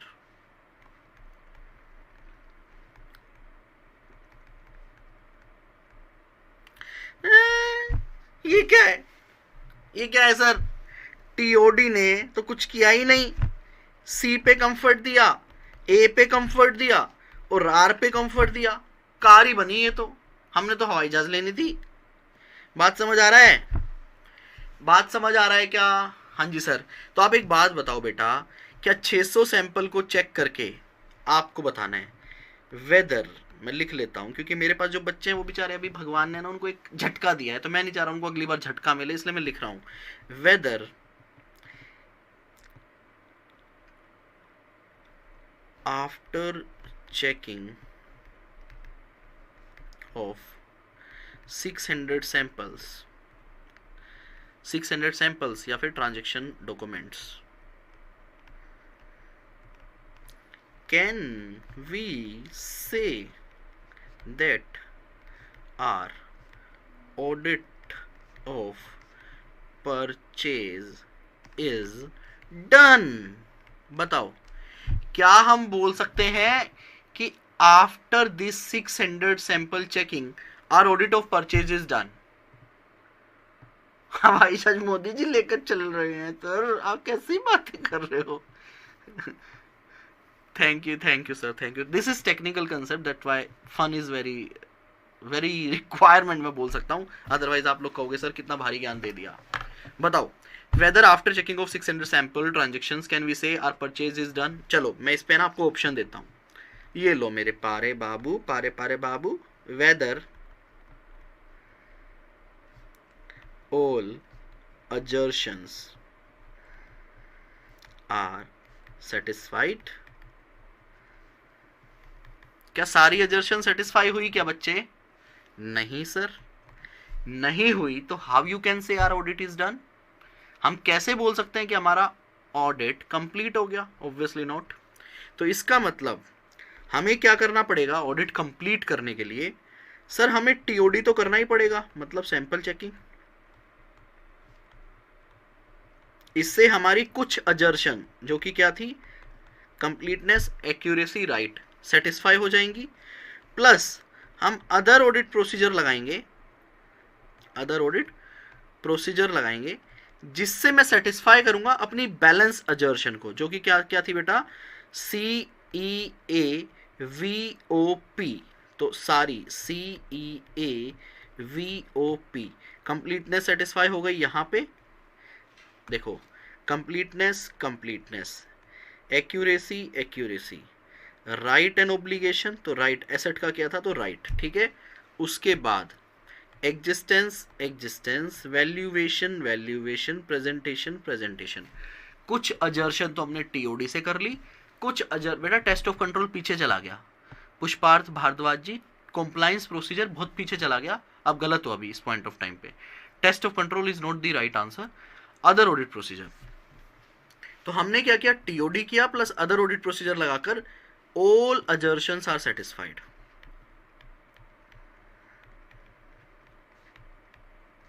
अब ये क्वेश्चन मत पूछना सर अदर ऑडिट प्रोसीजर क्या होते हैं, वो टाइम आएगा सब दूंगा। नाउ अब सारी अजर्शन आपने चेक कर ली, कैन वी से now at this stage can we say that audit of purchase is done? बताओ yes or no? Yes sir, yes. क्यों? Because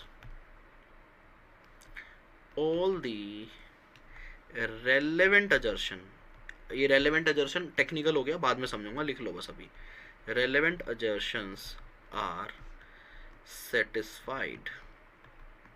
ये कुछ भी एग्जाम के लिए नहीं है, ये सब बेस है आपका, बेस, ये आपको मजबूत बनाया जा रहा है भैया, वार्म अप कर रहे हैं हम लोग, ताकि मैं भगाऊं आपको और अब थको नहीं। आप कहोगे सर मरवाओ जितनी जिम मरवानी है, मैं खुद मोटा हो रखा हूँ यार, तुम जिम की बात मत करो, मैं भावुक हो जाऊंगा, वजन बढ़ गया मेरा 10 किलो। कोई नहीं, कर लेंगे कम, समझ आया? भगवान का नाम लेके ना निसार कहाँ पे भाई, साइन करने की तो अभी तक बात ही नहीं आई, सिर्फ परचेज का ऑडिट हुआ है। क्या परचेज का ऑडिट करके साइन कर दोगे क्या बाबा? सभी एरिया का ऑडिट करना है। अरे सर मतलब अभी हमने सिर्फ परचेज के अजर्शन टेस्ट किए। हाँ, इसी तरह से आपको सेल्स की भी करनी है, फिक्स असेट्स की भी करनी है, पेरोल का भी करना है, अदर एक्सपेंसेस भी करना है, बोरोविंग भी करना है, लोन्स इन एडवांस भी करना है, शेयर कैपिटल भी करना है। सर मैं तो ऑडिट नहीं करने वाला, इतनी मेहनत अपने से ना होगी। मैं तो भगवान के मंदिर में बैठूंगा, एक पीला कपड़ा पहन लूंगा, एक टीका लगा लूंगा, दाढ़ी 6 इंच से 8 इंच बढ़ा लूंगा और राम राम जपूंगा। जितना ऑडिट में मिलेगा उतना हमारे देश की जनता मेरे को तब भी दे जाएगी। भाई वो आपकी मर्जी है, देखो आपको राम नाम जपना है। यहां तक समझ आया? फिर देखो ये टेक्निकल डिस्कशन था। क्या अब आप ऐसा बोलोगे क्या टीओडी से, मैं अब थोड़ा चलो सीरियस मूड में आता हूं, क्या टीओडी से क्या हम ये बोल सकते हैं only after doing TOD can we say we can complete our audit area?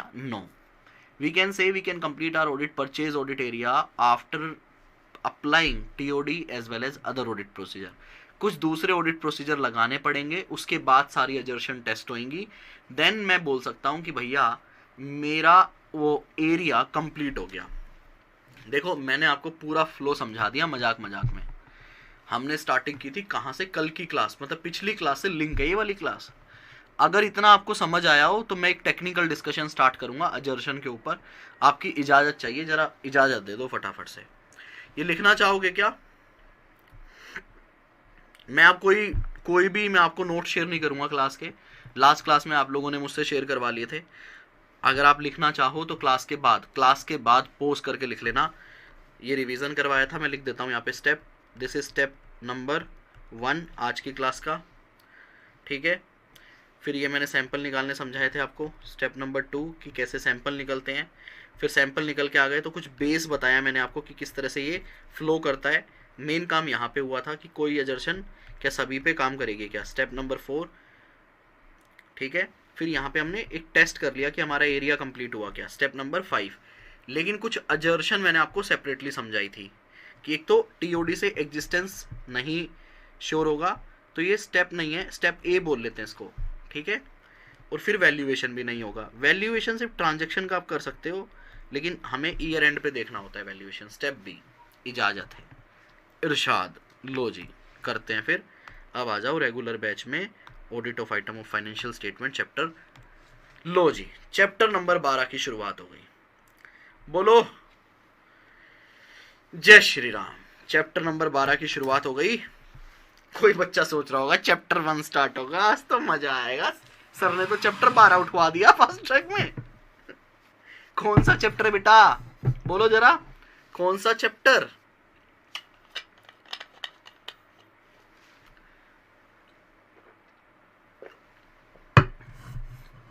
मजा आ रहा है यारो, ये बताओ मजा आ रहा है? देखो बेस मजबूत करना है मेरे को, उसके बाद तो मैं खिंचवा दूंगा।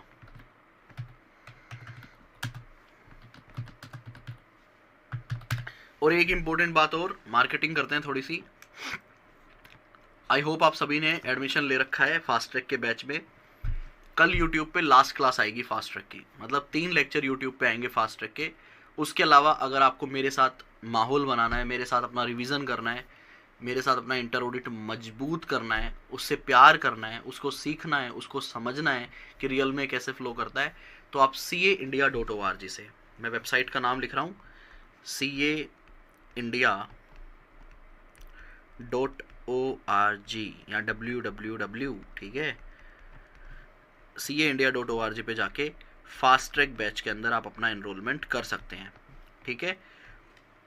यस, ये मैंने को आपको बताना था। अगर कोई बच्चा 3 क्लासेस के बाद भी देखना चाहे तो, फ्री के माल के बाद भी अगर आप पैसा देके देखना चाहो तो CA इंडिया से एडमिशन ले सकते हो। बाकी यूट्यूब पे बहुत सारी चीजें हैं, अगर आप नहीं लेना चाहो तो भी चलेगा मुझे। हाँ जी शुभम, जरूर लेकर आएंगे।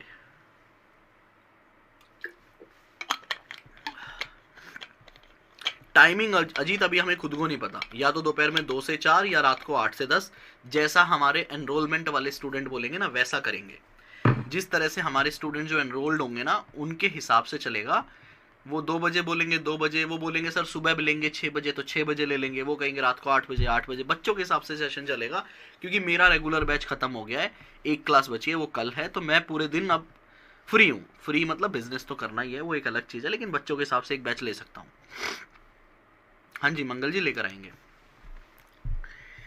अब चलो आगे देखो, अभी मैंने आपको अजर्शन क्या बताई, मैंने आपको अजर्शन बताई CEVOP, CEAVOP, लेकिन ये अजर्शन मैंने आपको इनकम्प्लीट बताई है। मैंने आपको क्या बोला, ओ का मतलब क्या है, राइट एंड ओब्लिगेशन, और इसको अकरेंस भी बोलते हैं, और इसको अकरेंस भी बोलते हैं। अब जो ये अजर्शन है ना, हम इसको समझेंगे अलग अलग तरीके से, हम इसको समझेंगे अलग अलग तरीके से। जैसे कि सर बैलेंस शीट की कौन कौन सी अजर्शन होती है, कोई बैलेंस शीट का कैप्शन है जैसे कि inventory, debtor, fix assets, borrowing, loans and advance, share capital.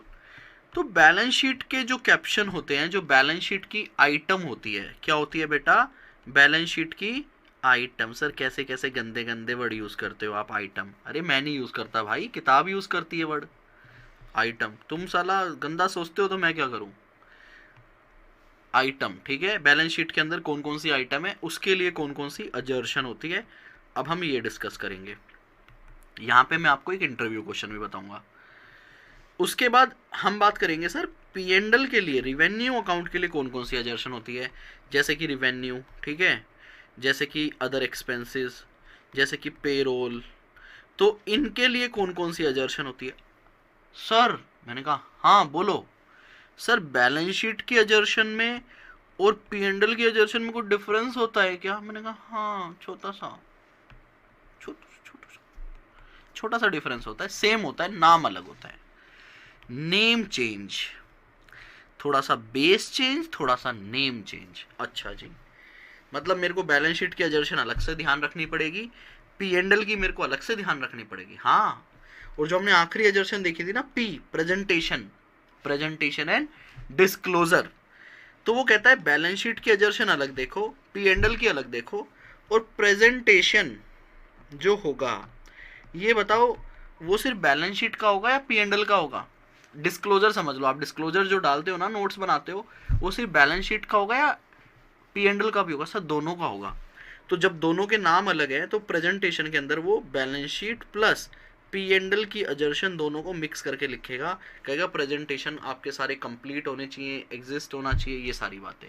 क्या समझ आया मैं आपको आगे कहाँ लेके जा रहा हूँ। मैंने आपको बताया कि परचेज का ऑडिट कैसे करते हैं, सैंपल कैसे निकालते हैं, क्या क्या चाहिए। फिर जो सैंपल आ गए उस पर मैं ऑडिट प्रोसीजर लगाऊंगा, कुछ अजर्शन टेस्ट करेंगे, कुछ को अदर ऑडिट प्रोसीजर लगाएंगे। सिंस हमने अजर्शन का मुद्दा छेड़ ही रखा था तो मैं इसको थोड़ा और ड्रिल कर रहा हूँ कि जो बैलेंस शीट की अजर्शन होती है वो थोड़ी अलग होती है, पी एंडल की अलग होती है, और दोनों की मिला के कहाँ जाती है, प्रेजेंटेशन के अंदर जाती है। अब फटाफट से एक चार्ट उतारो, मैंने चार्ट बनाया था आपके लिए ये वाला, जल्दी से उतारो। और ये कोशिश करना कि आप अपनी नोटबुक के फर्स्ट पेज पे लिखो, first page of your. Sir हमने तो अभी तक कोई नोटबुक ना बनाई, कितने बच्चे ऐसे हैं? ये यूपी वाले कितने हैं हमारे पास, बिहार वाले कितने हैं, यूपी वाले कितने, जरा बताओ फटाफट से। और ये दिल्ली वाले कितने हैं? Sir I don't have any notebook. जल्दी बताओ। देखो जी, दाढ़ी बढ़ गई है यार, कल क्लीन करवानी पड़ेगी। आपको एक नोटबुक बनानी है। सर पैसे दो नोटबुक के, आपने ले लिए सारे। हाँ सारे पैसे मैं ही ले रहा हूँ। सीए बनने के बाद तुम अपनी सैलरी भेजोगे मेरे पास, 1 महीने की 1 लाख रुपए भेज देना, मैं नोटबुक भिजवा देता हूँ। एक नोटबुक बनानी है तकरीबन 300 से 400 पेज की, बता दूंगा क्या करना है, ठीक है। फर्स्ट पेज पे लिख लो ये,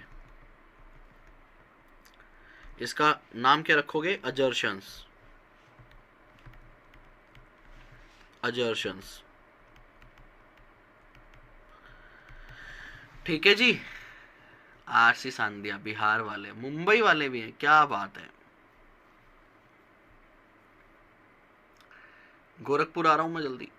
लो जी फटाफट उतारो, टाइम पास करेंगे फिर अपन आराम से, कोई दिक्कत नहीं है। फटाफट उतारो इसको। अजर्शंस में मैंने आपको क्या समझाया? ओहो सर ये क्या कर दिया आपने, पाप लगेगा आपको, सब मिटा दिया। लो अजर्शंस में हमने क्या सीखा था, सीवोप, CEAVOP, ओ के साथ राइट एंड ओब्लिगेशन और ओ ही अकरन बनता है, पी मतलब प्रेजेंटेशन एंड डिस्क्लोजर। तो एक कॉलम में तो ये लिख लो CEAVOP, यहां लिखो फटाफट, CEAVOP लिख लिया। अब हम बात करेंगे बैलेंस शीट की। तो बैलेंस शीट में तो as it is copy paste कर दो। बैलेंस शीट में आप कंप्लीटनेस भी देखोगे, एग्जिस्टेंस भी देखोगे, एक्यूरेसी भी देखोगे, वैल्यूएशन भी देखोगे, राइट एंड ओब्लिगेशन भी देखोगे। प्रेजेंटेशन एंड डिस्क्लोजर में मैं NA इसलिए लिख रहा हूं क्योंकि प्रेजेंटेशन एंड डिस्क्लोजर हम सेपरेटली पूरा डिटेल में देखेंगे। तो यहां देखो क्या लिखा, presentation and disclosure, balance sheet, P&L, presentation and disclosure. तो प्रेजेंटेशन एंड डिस्क्लोजर में नीचे क्या लिखा है, NA लिखा है, ठीक है। तो बैलेंस शीट के अंदर तो मैंने क्या किया, कॉपी पेस्ट कर दिया, CEAVOP मैंने अलग से ले लिया। तो इसका मतलब, सभी बच्चे एक मेरे स्क्रीन पे ध्यान दें, इसका मतलब आपको एक चीज में तो कोई टेंशन होनी नहीं चाहिए। अगर आपसे कोई पूछे बेटा अजर्शन, तो सबसे पहले आप बोल दो सीवोप, से completeness, existence, accuracy, right and obligation, presentation. आपने सीवोप बोल दिया, वैल्यूएशन। बैलेंस शीट की कौन सी अजर्शन है, सीवोप। मतलब कुछ चेंज होगा तो वो P&L की अजर्शन में होगा। ध्यान से समझना कैसे, पहले कंसेप्ट समझा देता हूं बेटा। जो बैलेंस शीट होती है ना, उस जो बैलेंस शीट बनती है वो कब बनती है बेटा, 31 मार्च को। इसका मतलब जितनी भी ट्रांजेक्शन क्यों ना हुई हो, वो ईयर एंड का बैलेंस दिखाएगा आपको। ईयर एंड का क्या दिखाएगा, बैलेंस दिखाएगा। जबकि P&L के अंदर क्या होता है, पूरी 12 महीने, वो 1 साल का दिखाता है। बैलेंस शीट क्या होती है, पिछले 10 सालों का, 50 सालों का, 100 सालों का एक कंपोजिट रिजल्ट आपको दिखाता है बैलेंस शीट ईयर एंड पे। P&L क्या होता है, P&L सिर्फ आपको उस साल की ट्रांजेक्शन दिखाती है कि भाई उस साल की सेल कितनी है, उस साल के खर्चे कितने हैं। वो कोई कंसोलिडेटेड रिजल्ट नहीं आ रहा आपके पास, उस साल का मेरा नंबर आ रहा है कि भैया इस साल के ये खर्चे हैं, इस साल का ये रिवेन्यू है। तो देखो, क्या कंप्लीटनेस हम P&L की भी देखेंगे कि P&L का भाई रिवेन्यू कंप्लीट है क्या, बिल्कुल देखेंगे सर। अब एक ध्यान से सोच के बताना, एग्जिस्टेंस मतलब एग्जिस्ट करती है, क्या रिवेन्यू का एग्जिस्टेंस देख सकते हो क्या, या ये देखोगे कि जो मैंने सेल की है वो इस साल में हुई है क्या। सर वो ये देखेंगे कि जो सेल की है वो इस साल में हुई है क्या, कहीं ऐसा तो नहीं अगले साल की सेल इस साल में बुक कर दियो, इस साल की सेल अगले साल में बुक कर दियो। तो इसका मतलब एग्जिस्टेंस का नाम बदल जाएगा। क्या बदल जाएगा, एग्जिस्टेंस का नाम बदल जाएगा। क्या हो जाएगा, अकरंस। क्या हो जाएगा बेटा, अकरंस। एग्जिस्टेंस का नाम बदल जाएगा और P&L के लिए क्या हो जाएगा, अकरंस। जल्दी लिखो, एग्जिस्टेंस का नाम बदल जाएगा और क्या हो जाएगा, अकरेंस। दो बहनें हैं, दोनों जुड़वा हैं, एक बैलेंस शीट के लिए है, एक पी एंड एल के लिए है, एक एग्जिस्टेंस और एक अकरेंस, दोनों का मतलब सेम है। एग्जिस्टेंस वो 31 मार्च को क्या इन्वेंट्री एग्जिस्ट करती है क्या, अकरेंस क्या पूरे साल की सेल इस साल में अकर हुई है क्या, क्या सेल सही से अकर हुई है क्या, sale of the for the year सही है क्या, बात समझ आती है। तो एग्जिस्टेंस की जगह क्या आ गया, अकरेंस। एक इंटरव्यू क्वेश्चन प्रिपेयर करवाऊं, एक बिग 4 का इंटरव्यू क्वेश्चन पकड़ो जरा फटाफट से। कोई एक ऐसी अजर्शन बताइएगा, tell me one assertion that apply only on the balance sheet. Give me one assertion that apply only on the balance sheet. Answer is existence. Existence. Give me one assertion that apply only on the transactions. Only on the P&L. Occurrence. ठीक है। अब बात करते हैं accuracy. Accuracy आपको balance sheet के लिए भी देखना है, P&L के लिए भी देखना है, मामला इजी है। वैल्यूएशन, वैल्यूएशन 31 मार्च को जो बैलेंस स्टॉक था, जो फिक्स एसेट्स है, जो डेटर है, उनका हमने वैल्यूएशन किया। वैल्यूएशन किया। जो ट्रांजैक्शन होती है वो तो ईयर एंड पे कुछ होती नहीं है। बैलेंस P&L के अंदर कोई 31 मार्च का कोई बैलेंस होता है क्या भैया, नहीं सर, नहीं होता है। तो उसमें क्या करेंगे सर, उसमें करेंगे मेजरमेंट, कि जब मैंने कोई खर्चा किया या जब मैंने कोई रिवेन्यू बुक किया तो उसको देखो, उस ट्रांजैक्शन को देखो आपने सही से मेजर किया क्या। ओहो, तो जो 600 सैंपल आप परचेज के ले रहे थे, अगर वो 600 सैंपल परचेज के नाउ के रिवेन्यू के होते तो वहां पे मैं ये बोल सकता था कि भाई इसका मैंने वैल्यूएशन चेक कर लिया, रिवेन्यू का वैल्यूएशन मैंने चेक कर लिया, लेकिन नाम वैल्यूएशन नहीं होता, नाम क्या हो जाता, मेजरमेंट। क्या हो जाता बेटा, सही बच्चे बताएं, मेजरमेंट। अच्छा, बैलेंस शीट में तो 31 मार्च को जो बचता है इसीलिए अपन वैल्यूएशन करते हैं, वहां तो 31 मार्च का कोई बैलेंस का मतलब ही नहीं है, सभी ट्रांजैक्शन का टोटल आ रहा है। 600 सैंपल चेक कर लिए मतलब 1 लाख सैंपल चेक कर लिए, तो मैं ये बोल सकता हूँ मेजरमेंट ठीक है, मतलब सभी ट्रांजैक्शन मैंने देख ली। हाँ बिल्कुल सही। तो एग्जिस्टेंस का नाम बदल के क्या हो गया था, अकरेंस, की ट्रांजैक्शन इस साल में अकर हुई है। वैल्यूएशन का नाम बदल के क्या कर दिया, मेजरमेंट। क्या कर दिया बेटा, मेजरमेंट। क्या राइट एंड ओब्लिगेशन देखोगे, बिल्कुल देखेंगे जी, राइट एंड ओब्लिगेशन ठीक है। और यहां पे प्रेजेंटेशन मैंने नोट एप्लीकेबल कर दी, ठीक है। अब प्रेजेंटेशन एंड डिस्क्लोजर देखो, जो डिस्क्लोजर डलेंगे क्या वो कंप्लीट होना चाहिए, बिल्कुल होना चाहिए। क्या बैलेंस शीट के लिए एग्जिस्टेंस और ओ के लिए अकरेंस, दोनों का मैंने टोटल कर दिया, एग्जिस्टेंस और अकरेंस। किसके लिए, प्रेजेंटेशन एंड डिस्क्लोजर के लिए, एग्जिस्टेंस देखेंगे और अकरेंस देखेंगे, ठीक है। एक्यूरेसी चेक करोगे, करेंगे, दोनों में ए है तो मैंने ए ले लिया, वी में वी और एम तो मैंने वी और एम ले लिया, बात समझ आ रही है। राइट एंड ओब्लिगेशन आपने बैलेंस शीट में देख ली, प्रेजेंटेशन एंड डिस्क्लोजर आपका सही तरीके से है वो मैंने देख लिया। तो बेसिकली जहाँ पे नाम अलग है आपने दोनों का टोटल करते हुए वहाँ पे देख लिया। क्या ये आपको चार्ट समझ आया बेटा, अजर्शन पूरे फाइनेंशियल स्टेटमेंट ऑडिट का ना, मैं आपको क्या वर्ड दूँ इसको, सबसे इंपॉर्टेंट पार्ट है, सबसे इंपॉर्टेंट। अगर मान लो मैं आपको छोड़ दूं, मैं आपको एक कमरे के अंदर छोड़ दूं और अब बोलूं कि ढूंढो, बेटा फील करना मेरी बात को, मैं आपको एक कमरे के अंदर छोड़ दिया और मैंने कहा जाओ ढूंढ लो, आप सबसे पहले मुझसे क्या पूछोगे, बताओ जरा, सबसे पहले आप मुझसे क्या पूछोगे, अरे भाई ढूंढना क्या है ये तो बता दो।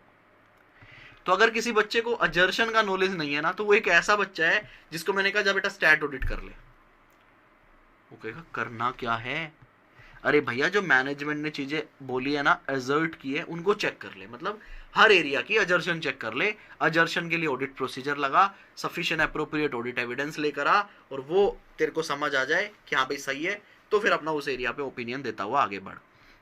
तो ये था अजर्शन, बैलेंस शीट अजर्शन सीवोप, P&L के अंदर कंप्लीटनेस को अकरेंस बोल दो, वैल्यूएशन को मेजरमेंट बोल दो, ठीक है। और प्रेजेंटेशन एंड डिस्क्लोजर को हम सारी अजर्शन ले लेंगे बैलेंस शीट की और P&L की, बात समझ आती है। क्या मैं आगे बढ़ सकता हूं, अब हम फॉर्मली हमारा audit of item of financial statement chapter का एक मेन कंसेप्ट कर रहे हैं।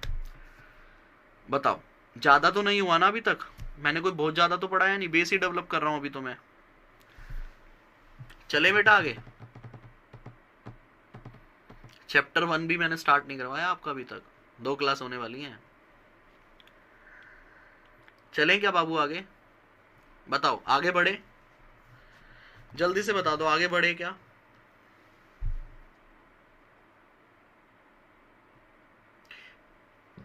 ट्रांजैक्शन का क्या राइट होगा? राइट किसी चीज पे होता है, किसी एसेट पे मेरा राइट होता है, किसी एसेट पे मेरा राइट होता है। आपने चाय पी, 20 रुपए का खर्चा डाल दिया, वो तो गया ना, उसमें उसकी मैं डिस्कशन करूंगा, अभी आप टेंशन ना लो, मैंने एक पॉइंट छुड़वा रखा है अभी। हाँ हाँ रुक जाओ, सी स्टैंड्स फॉर रुक जाओ अभी। हाँ हाँ सभी बच्चे सर ये सी क्या है? अरे रुक तो जा भाई, मैंने छुड़वाया तो कुछ सोच के छुड़वाया होगा ना, रुक जाओ।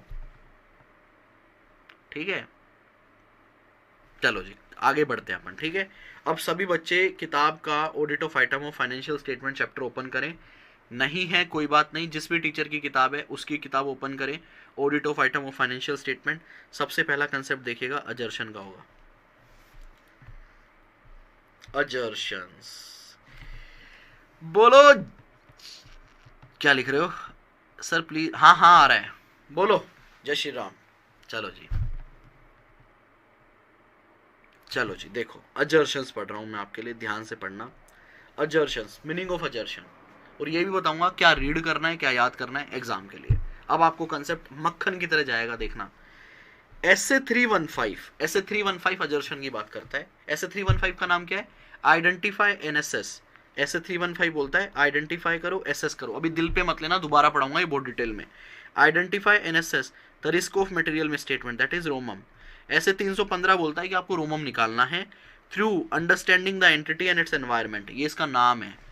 डिफाइन द टर्म अजर्शन, तो यहां से याद करना है। ठीक है, ऐसे 315 का नाम मैं चैप्टर 4 में डिटेल में डिस्कस करूंगा, डोंट वरी अबाउट दिस। आपको जो लर्न करना है ना सर, ये लर्न करना है हमको, हाँ जी बेटा लर्न करना है, लर्न फ्रॉम दिस। अभी आपकी एक क्वेरी और आएगी, उसका भी रिप्लाई कर रहा हूं, आपके माइंड में चल रही होगी वो क्वेरी, मैं उसको बाहर खींचूंगा, बस 2 मिनट रुको, पहले पढ़ो। अजर्शंस क्या है? Representation by management. जो मैं अंडरलाइन कर रहा हूं ना, सिर्फ वो ही अंडरलाइन करना है, उसके अलावा कुछ नहीं। अजर्शंस क्या है? Representation by management. Representation by management, भाई मैनेजमेंट रिप्रेजेंट कर रही है क्या? एक्सप्लिसिट और अदरवाइज। एक्सप्लिसिट और अदरवाइज। एक्सप्लिसिट के सामने लिख लो एरो लगा के क्लियरली, अभी बाद में समझाएंगे इसको। एक्सप्लिसिट और अदरवाइज, अदरवाइज के सामने लिख लो इम्प्लाइड। ठीक है, एक्सप्लिसिट और अदरवाइज। एक्सप्लिसिट मतलब मैं क्लियरली आपको बोल रहा हूं कि आपने मेरे लेक्चर की स्पीड नहीं बढ़ानी है, मैं आपको क्लियरली बोल रहा हूं कि आपको मेरे लेक्चर की स्पीड नहीं बढ़ानी है। इम्प्लाइड मतलब मैं आपको कुछ नहीं बोल रहा, ये इम्प्लाइड है कि आप स्पीड नहीं बढ़ाएंगे। तो क्या बोलता है?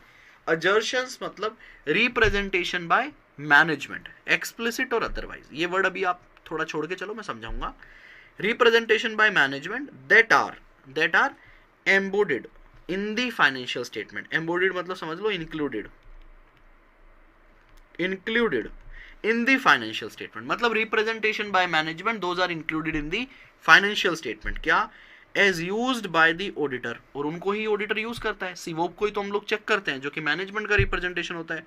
To consider the different type of potential misstatement that में अकर। अलग अलग तरह के मिसस्टेटमेंट को निकालने के लिए, देखने के लिए मैनेजमेंट की रिप्रेजेंटेशन को ही यूज करता हूं, उन्हीं को ही चेक करता हूं, ये देखने के लिए। अब ये एक्सप्लिसिट और अदरवाइज क्या था, ये समझ लो। लो जी,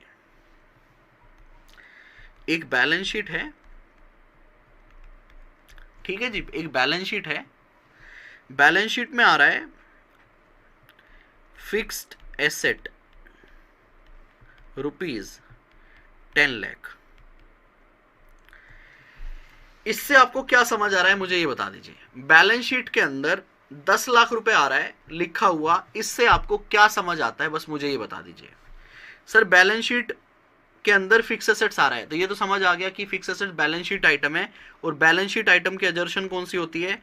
CEAVOP।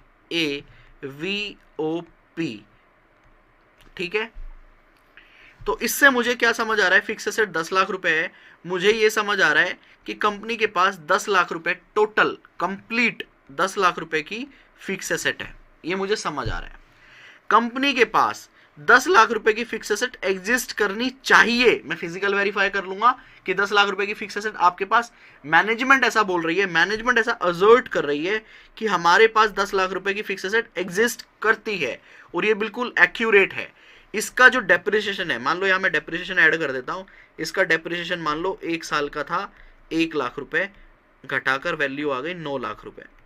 तो वैल्यूएशन अजर्शन में क्या कहता है कि जो डेप्रिसिएशन लगा है 1 लाख का वो बिल्कुल सही लगा है, और जो बैलेंस 9 आ रहा है वो भी सही है। इस 9 लाख रुपए या 10 लाख रुपए की फिक्स एसेट पे हमारा क्या है, राइट है, ये कंपनी के नाम पे इनवॉइस है, और हमने इसको फाइनेंशियल में भी सही तरीके से दिखाया है। मतलब अगर आप इस तरह से लिखते हो, अगर आप इस तरह से अपनी बुक में लिखते हो fix asset 10 lakh, depreciation 1 lakh, तो मैं ये सारी चीजें क्या कर लेता हूं, ये सारी चीजें क्या कर लेता हूं बेटा, एज्यूम कर लेता हूं। क्या कर लेता हूं, एज्यूम कर लेता हूं। कैसे, मैनेजमेंट लिखेगी थोड़ी ना कि भैया these fix assets are complete, accurate, exist, और ये सब लिखती है क्या, कभी देखा है क्या फाइनेंशियल में, कभी देखा है क्या फाइनेंशियल में? तो बेसिकली जो ये सीवोप है ना, ये जो सीवोप की जो हमने बातें की है, ये सब क्या है, ये सब क्या है बेटा, दीज आर इम्प्लाइड यार। ये तो इम्प्लाइड है कि आपने ऐसा, तो ये सब आपने अगर अपने बैलेंस शीट के अंदर 10 लाख रुपए लिख दिया तो ये इम्प्लाइड है कि ये सारी चीजें एग्जिस्ट करती है। बात समझ आती है? क्या बात समझ आती है यहां तक? बताइएगा, बात समझ आती है? इसका मतलब क्या मैनेजमेंट कभी अपनी अजर्शंस लिखेगी क्या कहीं भी? सर नहीं लिखेगी, हमेशा इम्प्लाइड होती है। लेकिन अब एक चीज और देखो, मैं यहां पे लिख रहा हूं लोन एंड एडवांस ₹0। मैंने यहां लिख दिया लोन्स एंड एडवांस ₹0। बताओ क्या समझ आता है? सर इंप्लाइड है, सारी अजर्शन इंप्लाइड है। इंप्लाइड मतलब कि कंपनी के पास 0 लोन है, कुछ भी एग्जिस्ट नहीं करता, एक्यूरेसी का कोई मतलब नहीं बनता, वैल्यूएशन का कोई मतलब नहीं बनता, लोन है तो राइट का कोई मतलब नहीं बनता, प्रेजेंटेशन ठीक है, लोन एंड एडवांस के आगे नील है, 0 है, नील है, तो अपने को इंप्लाइड है सब कुछ। सब कुछ क्या है बेटा? इंप्लाइड है। लेकिन मान लो कंपनी को लगता है यार अगर मैं इस तरह से कुछ भी नहीं लिखूंगा, मान लो लोन एडवांस के सामने कुछ नहीं आ रहा, ब्लैंक है फिगर, नील आ रहा है, मान लो नील, या कुछ नहीं आ रहा, या नील आ रहा है, तो मैनेजमेंट को लगता है यार, मुझे लगता है मेरे user of the financial statement है ना, वो क्या हो जाएंगे, मिसलीड होंगे। वो क्या होंगे? इससे मिसलीड हो जाएंगे। मान लो ब्लैंक आ रहा है, उससे क्या होंगे बेटा? वो मिसलीड होंगे। तो मैं काम करता हूं, यहां मेंशन कर देता हूं, note, we don't have any loans and advances as on 31 March 2023। बताओ बेटा अब ये क्या हुआ? ऊपर वाले एरिया में आपने कहा था ये इंप्लाइड अजर्शन है, इंप्लाइड अजर्शन थी सारी, क्योंकि वहां पे हमने एज्यूम कर लिया। इस वाले केस में मैनेजमेंट ने सब कुछ लिख दिया, तो इसको क्या बोलोगे? क्या बोलोगे? एक्सप्लिसिट।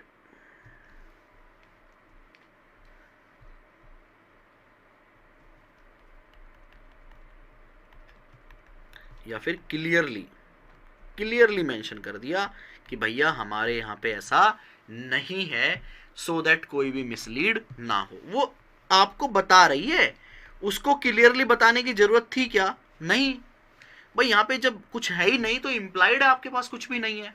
देखो अगर वो ये लाइन नहीं लिखती, अगर वो ये नोट नहीं डालता, तो यहाँ पे ऑब्वियसली जब ब्लैंक है तो ये इंप्लाइड है ना, आपके पास कुछ भी नहीं है।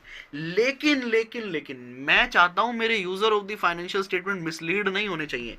मैंने क्लियरली लिख दिया, मतलब एक्सप्लिसिटली मेंशन कर दिया कि मेरे पास ये चीज नहीं है। बात समझ आती है? अब ये दोबारा पढ़ लो बेटा। स्पीड तेज तो नहीं है ना? एक बार ये और बताओ, speed is fine for all of you? एक बार दोबारा पढ़ा रहा हूं, आई होप अब आपको अच्छे से समझ आएगा।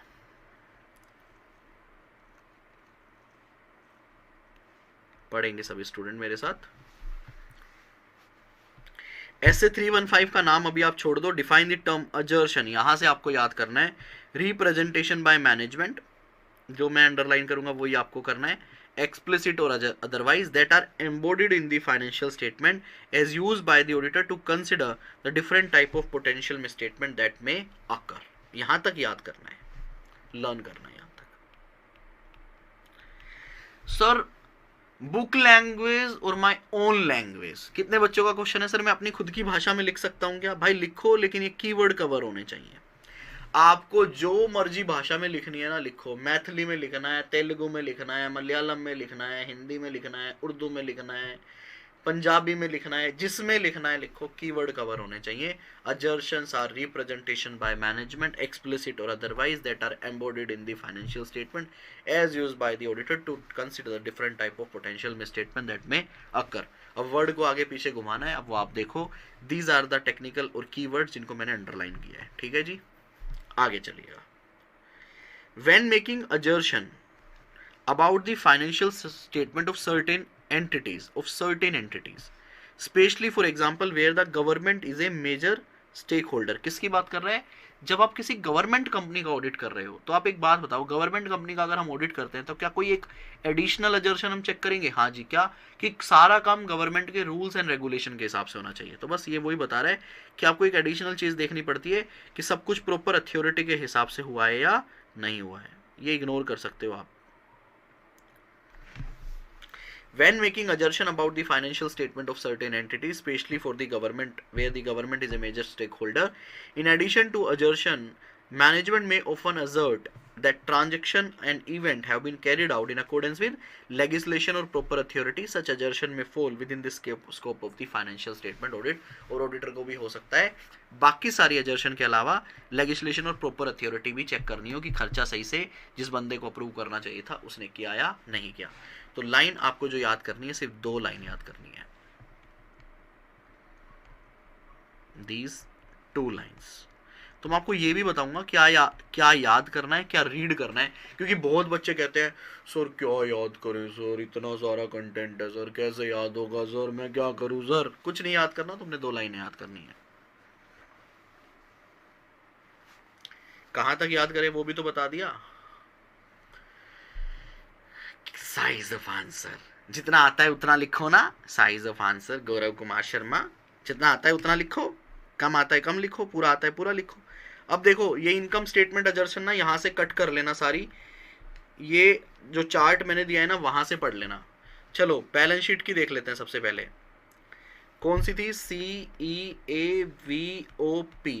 तो ये 2 अजर्शन को यहाँ से गायब करेगा, एक तो P को, क्यों P को इसने अलग से डिस्कस किया है, एक A को। A बोलता है मैं ट्रांजेक्शन में सारी चेक कर लूंगा, मतलब सारी ट्रांजेक्शन जब चेक करोगे ना तब कर लोगे, लेकिन आप रख सकते हो। तो बेसिकली ये क्या बोलेगा? एग्जिस्टेंस, ठीक है। ये कंप्लीटनेस बोलेगा, कंप्लीटनेस। इसने ये आप उल्टा कर लो, A B C और D, बाकी सब ठीक है। तो पहले क्या बोल रहा है? Completeness, all asset equity liability balances that were supposed to be recorded have been recognised in the balance sheet, सारे रिकॉग्नाइज हो गए हैं। Existence, asset liability and equity balance exist at the period end exist करते हैं। Valuation, यार मैं read करूँ क्या यार, फास्ट ट्रैक के अंदर भी रीड करूँ क्या यार, इतने पैसे तो नहीं मिले मेरे को। हाँ भाई बताओ जरा, रीड करना है क्या? समझा दिया वैल्यूएशन, तुमको पता ही है, इतना तो तुम पढ़ लोगे, कंसेप्ट दे दिया मैंने, इतने पैसे में तो इतना ही होना चाहिए। बताओ जरा।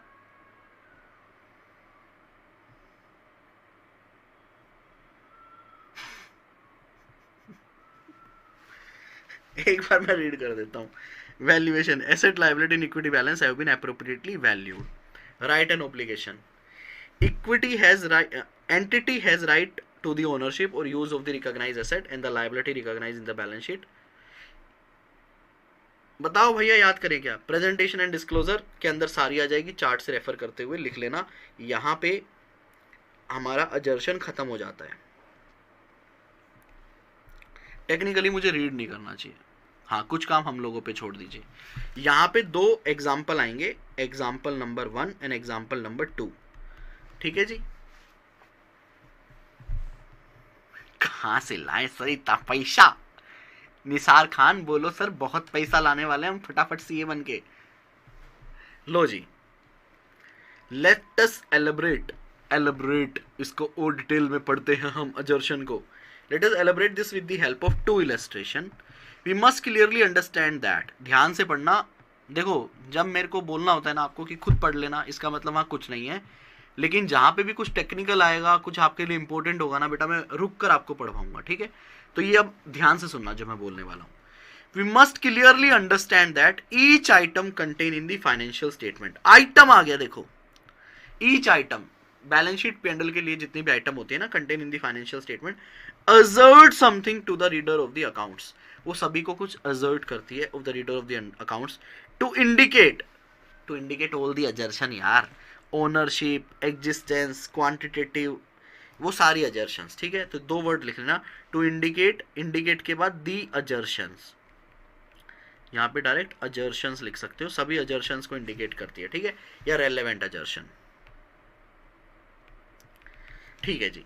Auditing is concern with the testing of the authenticity of information thus conveyed. Auditing क्या है? उसी की ऑथेंटिसिटी चेक करना ऑडिट के अंदर कवर हो जाता है. सर कल यूपी में AY की YA, ये क्या है भाई यार? कौस्तुभ गुप्ता यार, तुम मेरे साथ ही खेल रहे हो. AY YA मतलब कल इलेक्शन का रिजल्ट आ रहा है क्या वहां पे? सर जहां एज इट इज लर्न करना होगा वहां बता दीजिए. गौतम कुमार शर्मा, ये मैंने बोला है 2 लाइन याद करनी है. इसका मतलब क्या है? इसका मतलब यही है, ऐसे ही याद करनी है भाई. ये सारे कीवर्ड हैं, इसको 2 लाइनों को याद कर लो यार. रिप्रेजेंटेशन बाय मैनेजमेंट, एक्सप्लिसिट और otherwise, that are embodied in the financial statement as used by the auditor to consider the different type of potential statement. इसको मुंडे हिला के करो, गर्दन हिला के करो, ऐसे ऐसे करके करो, जैसे करो. ये 2 लाइनें याद करो. ठीक है. अखिलेश योगी, देखो यार जो भी जीते, हम तो यही चाहेंगे यूपी का भला हो. ठीक है, बट मुझे लगता नहीं कि कल CM कौन बनेगा यूपी में. जो भी बनेगा सही बनेगा.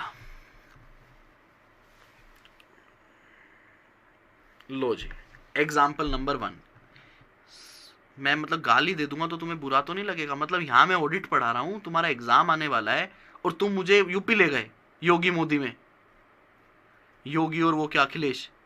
सलाम, हम ये छोड़ के योगी और अखिलेश खेले क्या? छोड़ दें सर, सब मुमाया छोड़ो ना सर. देखते हैं कौन बनेगा CM, मजा आएगा सर. 500 रुपए की दारू पी थी सर मैंने. छोड़ो यार तुम, हमारा साला पेपर आ रहा है, तुम उस पर फोकस करो. एग्जाम्पल देखो सीरियस मूड के साथ. गौरव कह रहा है नहीं मैं तो बताऊंगा, योगी बाबा बनेगा हमारा. योगी बाबा के पास जाके बैठ जा, झोली में उसका वो जो है ना लाल दुपट्टा, उसमें घुस जाओ. योगी बाबा CA बनवा दो. योगी बाबा भी ना बन पाएंगे CA. योगी कहेगा मैंने कपिल गोयल की क्लास पहले ही देख ली थी, उसने यही बोला पैसे कमाने तो 2 काम कर लो, या तो CA बन जाओ. मेरे को पता था CA मेरे बस की बात नहीं है, तो जो उसने दोबारा बाद में बोला ना तुमको, वो पहन लो झोला, और वो मैंने पहले ही लगा रखा है, तो कहेगा बेटा तू भी लगा ले, बैठ. अपना गोरखपुर में मंदिर तो है ही, गोरखधाम टेम्पल, तू यहीं लग जा. मेरी भी यहीं से शुरुआत हुई थी. तो नालायक को, हमको बाबा थोड़ी ना बनना है. हमको तो टाई बूट लगा के अपना बढ़िया से एंजॉय करनी है लाइफ. चलो एग्जाम्पल 1 देखो. अब ध्यान से देखो, अब मजाक नहीं. When we find in the balance sheet an item under current asset, एक आइटम वर्ड मेरे को ना बड़ा चुभता है. When we find in the balance sheet an item under the current asset as cash in hand 8,000. अब ध्यान दो, balance sheet के अंदर कैश इन हैंड है 8,000 रुपीज. आपके माइंड में क्या स्ट्राइक करता है? बैलेंस शीट के अंदर कैश इन हैंड है 8,000 रुपीज 8,000. बताओ भैया क्या स्ट्राइक करता है आपके माइंड में? क्या आता है? बताओ क्या आता है आपके में? सर 8,000 कंपनी के पास राइट है इसको यूज करने का. सारी अजर्शन लिख लो ना, CEAVOP. कैश बैलेंस शीट अजर्शन है तो CEAVOP. 8,000 कंपनी का कंप्लीट बैलेंस है, मतलब एग्जिस्ट करता है, इसको मैं कभी भी चेक कर सकता हूँ, एक्यूरेट है. वैल्यू तो तभी आएगा जब कोई फॉरेन बैलेंस वगैरह है, तो अदरवाइज वैल्यूएशन का कोई मुद्दा बनता नहीं है. राइट मतलब कंपनी का फ्री टू यूज पैसा है, और इसको हमने फाइनेंशियल में सही तरीके से प्रेजेंट किया है एज पर FRF. ये मेरे को समझ आती है ना, मतलब ये मेरी इम्प्लाइड अजर्शन है. ये क्या है मेरी?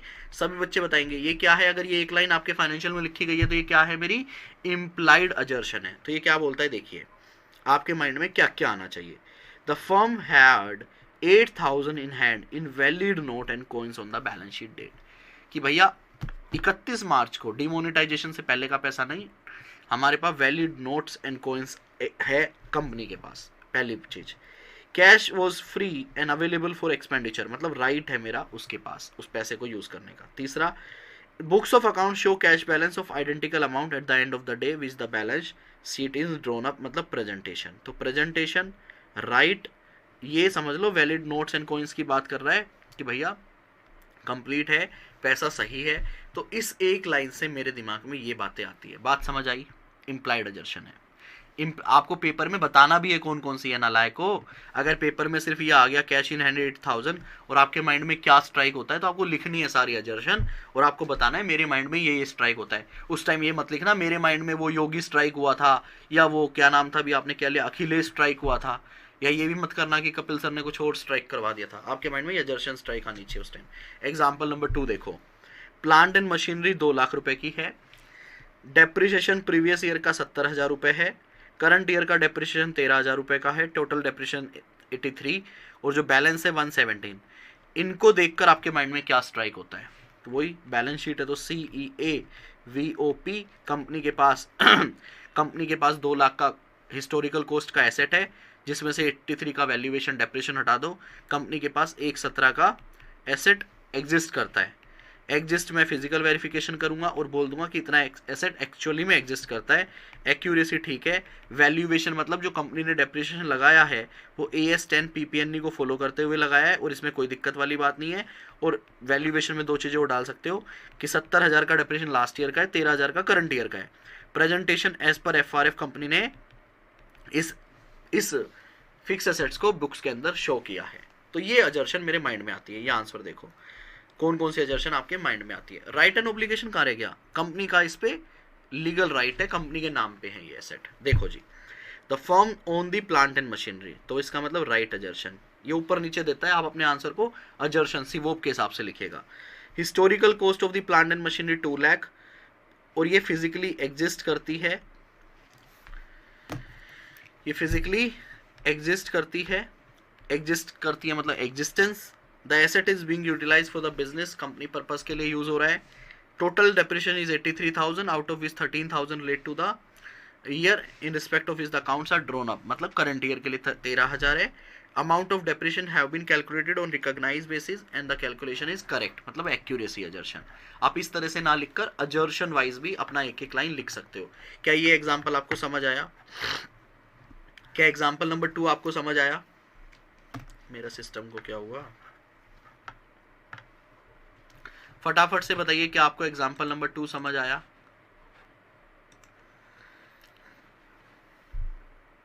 जल्दी से कमेंट करो यारो।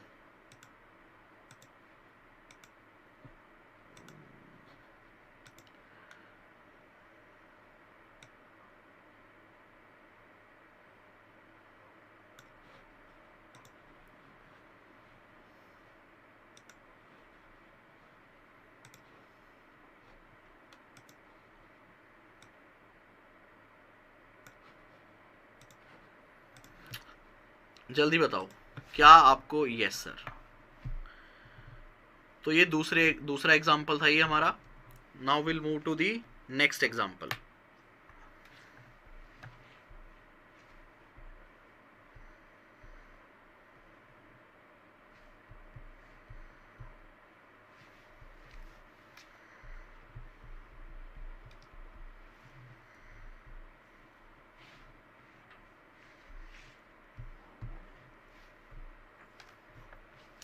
चलो जी, तो ये हमारा कौन सा एग्जाम्पल था? Example number 2। लो जी, अब एग्जाम्पल नंबर 3 देखो।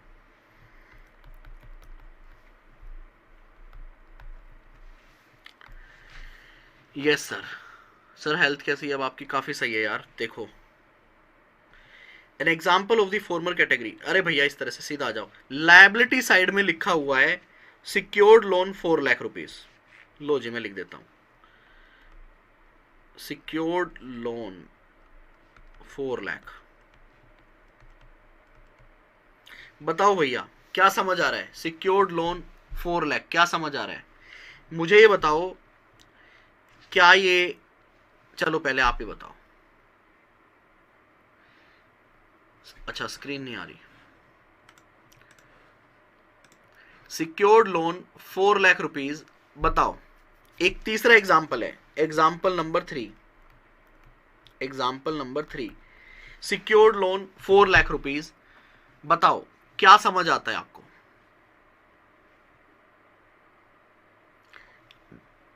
सर इंप्लाइड अजर्शन तो है क्या कि कंपनी के पास ये बोरोविंग कर लेते हैं, चलो, या लोन है भाई, कंपनी ने दे रखा है, कंपनी ने 4 लाख का लोन दे रखा है, लेकिन लोन है तो सर अजर्शन, लोन में तो बहुत सारी चीजें होनी चाहिए कि लोन किसको दिया, किस रेट पे दिया, कितने टर्म के लिए दिया, सिक्योरिटी क्या है। भाई ये सारी चीजें लोन में देखोगे नहीं देखोगे? हाँ जी सर देखेंगे। क्या यहाँ कहीं कुछ दिख रहा है? नहीं। तो इसका मतलब इसमें सिर्फ मेरे को इतना समझ आ रहा है इस वाली लाइन को देख के कि 4 लाख का लोन दिया, बट काफी चीजें क्या है, मिसिंग है। हम लिखेंगे कि भाई इसको देख के सिर्फ इतना समझ आ रहा है कि 4 लाख का लोन दिया, but there are many assertions missing. तो यहाँ पे क्या आप चाहोगे कि आपको एक्सप्रेस करे, वो आपको क्लियरली बताए, आपको एक्सप्लिसिटली बताए कि वो कौन कौन सी है, मतलब लोन का रेट ऑफ इंटरेस्ट क्या है, किस पार्टी को दिया, क्या सिक्योरिटी ली, क्या ये सारी इंफॉर्मेशन आप जानना चाहोगे इसके नीचे? सर बिल्कुल जानना चाहेंगे। लोन के नीचे ये सारी चीजें आनी चाहिए, मिसिंग नहीं होनी चाहिए। तो इंटरेस्ट वगैरह की बातें करने के लिए आप उनसे रेट ऑफ इंटरेस्ट वगैरह तो मांगोगे ना। तो जरा देखो थर्ड एग्जाम्पल। थर्ड एग्जाम्पल कहता है सिर्फ अगर इतना लिखा हुआ है 4 लाख रुपए सिक्योर्ड लोन्स, तो आप क्या करोगे? तो ये क्या कहता है, the description does not give us a complete picture, we do not know, हमें नहीं पता किसके बारे में, नेम ऑफ द लेंडर, अगर वो रेलेवेंट है तो हमें वो नहीं पता, सिक्योरिटी के बारे में नहीं पता, रेट के बारे में नहीं पता। ये यहाँ पे 3 एग्जाम्पल खत्म हो गए। अगर आपके पास मेरी किताब है तो यहाँ पे एक लाइन खींच लीजिए। अब ये एग्जाम्पल देखो, आप सेकंड टाइम देखो तो आपकी मर्जी, नहीं देखो तो आपकी मर्जी। मैंने अजर्शन के ऊपर एक लाइन खिंचवा दी थी, अजर्शन के नीचे मैंने आपको एग्जाम्पल करवाए 3। ये तीनों, इसका ये जो मैंने आपको अजर्शन करवाई है ना, अब मैं यहां लिख रहा हूं important, make summary in notebook. Summary बनानी है नोटबुक में। समरी क्या बनानी है, 2 लाइनें as it is copy paste कर देना। उसके बाद ये अजर्शन ऐसे ना लिख के ये मेरी वाली टेबल वहां पे कॉपी पेस्ट कर देना। हाँ, कंप्लीटनेस के सामने यहां से उठा लेना कि कंप्लीटनेस का मतलब क्या होता है। एक एक बार, दोबारा दोबारा मत लिखना आप, एक एक बार मतलब ये टेबल समरी में बना के लिख देना। एग्जाम्पल आपको डालने की जरूरत नहीं है अगर आपका कंसेप्ट क्लियर है तो। अब मैं आपको एक वेरी इंपॉर्टेंट पार्ट कवर करवा रहा हूँ, वो देखिएगा, फिर वो आपका समरी में यहां से जाएगा। Third portion, part number 3। सबसे पहले मैंने क्या डिस्कस किया, कंसेप्ट, दूसरे पे 3 example. Now we are discussing the part number 3। पढ़ो, ये वही है जो एक्सप्रेस और इंप्लाइड अजर्शन की बात हुई थी ना, उसी को थोड़ा डिटेल में लेके चल रहे हैं। देखो, specific mention is require about these things for a proper, अच्छा ये इसी का कंटिन्यू कर रहा है अभी। specific mention is required about these things for a proper appreciation of the item and the financial position। कह रहे स्पेसिफिक आपको लिखना चाहिए था, यहां से है, देखो ये आपके लिए इंपॉर्टेंट है। यहां से negative assertion are also encountered in the financial statement and the same may be expressed or implied। कह रहे नेगेटिव assertion भी आपको फाइनेंशियल में मिलेगी, नेगेटिव अजर्शन भी आपको फाइनेंशियल में मिलेगी, और वो इम्प्लाइड भी हो सकती है और एक्सप्रेस भी हो सकती है। देखो फॉर एग्जाम्पल बकायदा दिया है, हालांकि मैं आपको ऊपर समझा चुका हूं, फिर भी दोबारा देख लो। For example, if it is stated that there is no contingent liability it would be an expressed negative assertion. जैसे कि अगर मैं आपको ये लिख दूं कंटीजेंट लायबिलिटी ब्लैंक, बताओ बेटा ये एक्सप्रेस है या ये इम्प्लाइड है? कंटीजेंट लायबिलिटी या तो नील है या मान लो ब्लैंक है, तो ये एक्सप्रेस है या ये इम्प्लाइड है? बताओ।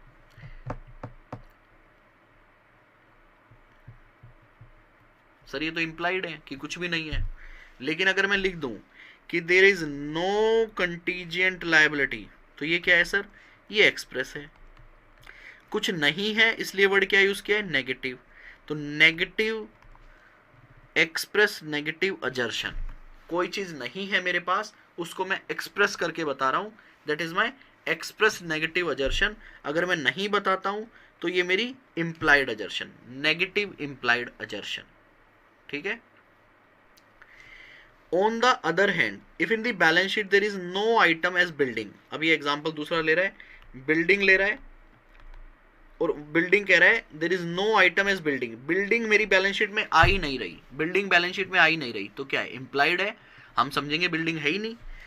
No item as building, it would be an implied negative assertion, implied negative assertion that entity did not own any building on the balance sheet date, कि कंपनी के पास बैलेंस शीट डेट पे कोई भी building नहीं है।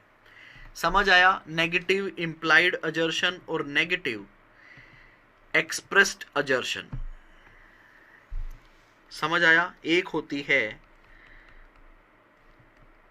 Expressed negative अजर्शन, एक होती है इंप्लाइड नेगेटिव अजर्शन। या नेगेटिव का मतलब क्या है, company don't have either asset liability expense whatever. तो एक्सप्रेस का मतलब मैं स्पेसिफिक मेंशन कर रहा हूं कि we example we don't have fix asset, तो ये कौन सी हो गई, एक्सप्रेस नेगेटिव अजर्शन। या बिल्डिंग लिख लो, फिक्स एसेट में तो बेटा बहुत कुछ आ गया, वी डोंट हैव बिल्डिंग, तो ये बेटा कौन सी हो गई, we don't have building, specific दिया हुआ है तो एक्सप्रेस नेगेटिव अजर्शन। दूसरा एग्जाम्पल,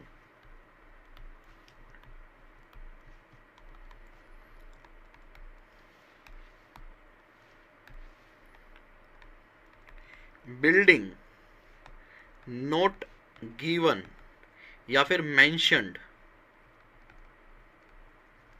इन फाइनेंशियल स्टेटमेंट, तो ये कौन सी हो गई बेटा, इंप्लाइड, कि भाई हम मान लेंगे कि कंपनी के पास कोई भी बिल्डिंग नहीं है, ये कौन सी हो गई, एक्सप्रेस।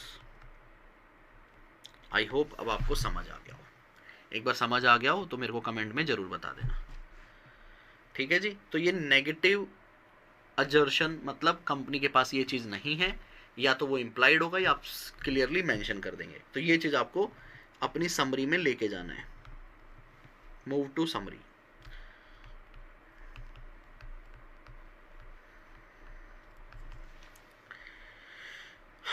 ठीक है, एज इट इज याद करने की जरूरत नहीं है, बस आपको बेसिक पता होना चाहिए। लो जी, अब ये पार्ट 4 क्या कह रहा है देखो, every financial statement contain an overall representation in addition to the specific assertion. Specific assertion के अलावा भी मैं कुछ डाल सकता हूं so far discuss. Each financial statement purports to present something as a whole in addition to its component detail. Financial statement के अंदर मल्टीपल आइटम आती है, सब मिला के कुछ प्रेजेंट करते हैं। For example, income statement purports to present the result of operation. Income statement हमें पूरे अलग अलग कंपोनेंट को अगर हम देखेंगे तो पूरा इनकम स्टेटमेंट हमें प्रॉफिट एंड लॉस बता देगा। ऐसे ही बैलेंस शीट हमें बता देगी फाइनेंशियल पोजीशन की कंपनी की 31 मार्च को क्या पोजीशनिंग है। The auditor opinion is typically directed to these overall representation. Auditor का जो ओपिनियन होता है वो सभी पे ओवरऑल होता है, but to formulate and offer an opinion on the overall, आपको पूरे पे ओपिनियन देने के लिए he has first to inquire into the truth of many specific assertion। तो आप ये बोल सकते हो कंपोनेंट वाइज हम चेकिंग करते हैं और उसके बाद हम ओवरऑल पे ओपिनियन देते हैं। अजर्शन एक्सप्रेस और इंप्लाई बोथ पॉजिटिव और नेगेटिव। पॉजिटिव मतलब कोई फिगर आ रही है, कोई चीज है कंपनी में, नेगेटिव मतलब नहीं है। That make up each of the statement out of his individual judgement the specific assertion he arrive at the judgement of the financial statement as a whole. मतलब ये सिंपल ये बोलना चाह रहा है कि इंडिविजुअल अजर्शन को चेक कर करके मैं financial statement as a whole पे अपना ओपिनियन दे देता हूँ। ये एक एक्स्ट्रा इन्फॉर्मेशन थी, आप लेके जाना चाहो लेके जाओ, छोड़ के जाना चाहो छोड़ जाओ। तो बेसिकली मैंने आपको क्या समझाया आज, अजर्शन क्या है। अजर्शन नेगेटिव अजर्शन भी होती है, पॉजिटिव भी होती है। पॉजिटिव मतलब बिल्डिंग एग्जिस्ट करती है, उसमें फिर एक्सप्रेस और इम्प्लाइड की बातें आई थी, 3 एग्जाम्पल आए थे और हमने बहुत सारा डिस्कशन किया था, कंटिन्यू जो हमने पीछे वाली क्लास से कंटिन्यू किया था। अब मुझे बताओ आपको ये समझ आया क्या?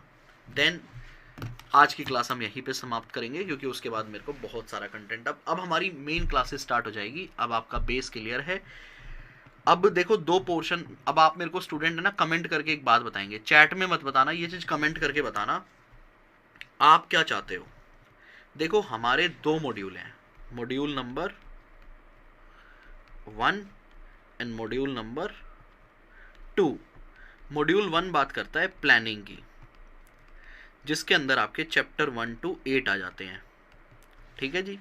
मॉड्यूल 2 बात करता है आपकी एग्जीक्यूशन, रिपोर्टिंग, ठीक है। और मॉड्यूल 2 के अंदर ही कुछ अदर चैप्टर भी आ जाते हैं, जैसे कि company audit, different type of entity,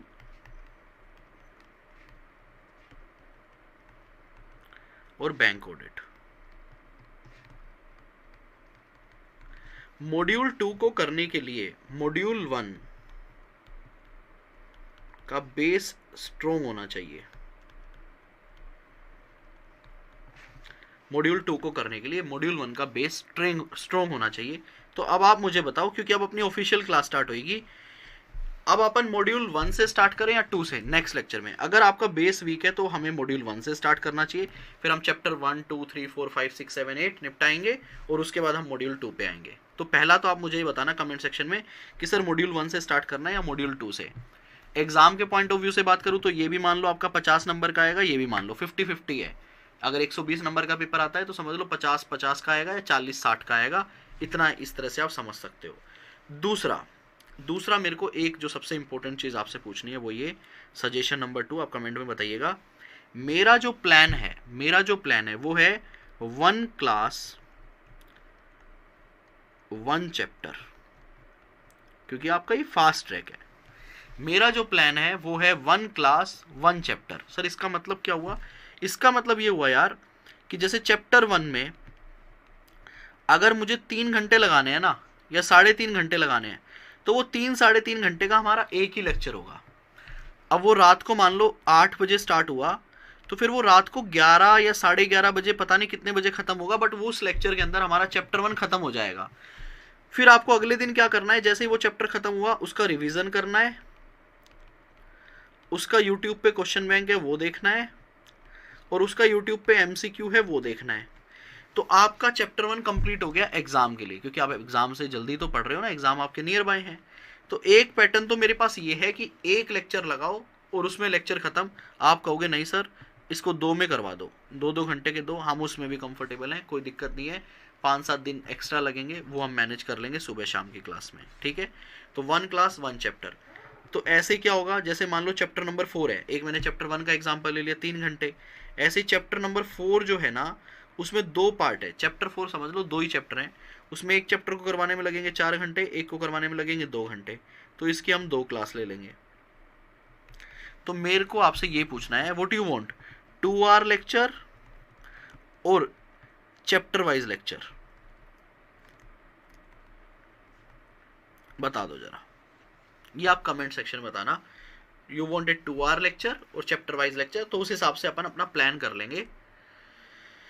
तो आपको बस एक ही कमेंट करना है, सर डेली 2 आवर और चैप्टर वाइज, बस मैं समझ जाऊंगा।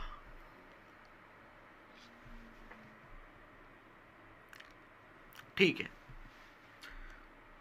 तो मॉड्यूल 1, मॉड्यूल 2 और 2 आवर और चैप्टर वाइज, ये आपको बताना है। आई होप आपको आज का लेक्चर कैसा लगा, जरा एक बार बता दो यारो, कैसा लगा आज का लेक्चर, कैसा रहा, कमेंट करके बताओ। चलो फिर एक काम करेंगे, 2 से 3 घंटे चैप्टर वाइज, ठीक है। मैं आपसे क्लास में पूछ लूंगा, अगर आप देखो 2 घंटे के बाद नहीं थके होंगे तो हम कंटिन्यू कर लेंगे भाई। अब कल से हमारा मेन कंटेंट स्टार्ट होगा, चैप्टर स्टार्ट होगा, मैंने बेस आपको दे दिया। अगर 2 घंटे के बाद आप नहीं थके तो हम कंटिन्यू खत्म कर लेंगे। किसी दिन आप थक गए तो उस दिन छोड़ देंगे, तो ये हम हर क्लास में डिसाइड कर लेंगे, 2 घंटे और चैप्टर वाइज वाली चीज।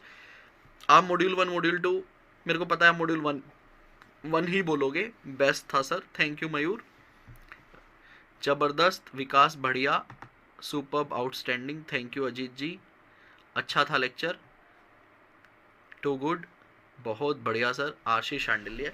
तो क्या आप अपना फीडबैक शेयर करेंगे मेरे साथ? क्या आप अपना फीडबैक शेयर करेंगे? हाँ जी सर, बिल्कुल करेंगे। फीडबैक अगर आप मेरे साथ अपना शेयर करना चाहें तो आपको गूगल पे सर्च करना है। देखिए गूगल अकाउंट मेरा है ना, किसी ने ब्लॉक करवा दिया था, किसी ने ब्लॉक करवा दिया था।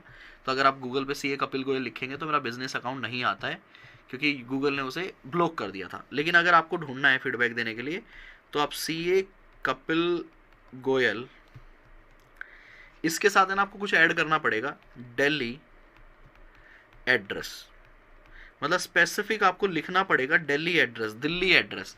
तब मेरा आपको गूगल का जो एड्रेस होता है ना, जब फीडबैक रिव्यूज़ वगैरह डालते हैं, वो आप मिलेगा, और वहाँ पे आप अपना रिव्यू जरूर डालिएगा, आप अपनी रेटिंग जरूर डालिएगा, ठीक है जी। एक दूसरा, जो फीडबैक आप अपना गूगल पे डाल रहे हैं ना, वही फीडबैक कॉपी पेस्ट, मैं आपसे मेहनत नहीं करवा रहा, कॉपी पेस्ट आपको करना है कहाँ पर? इस वीडियो के कमेंट सेक्शन में।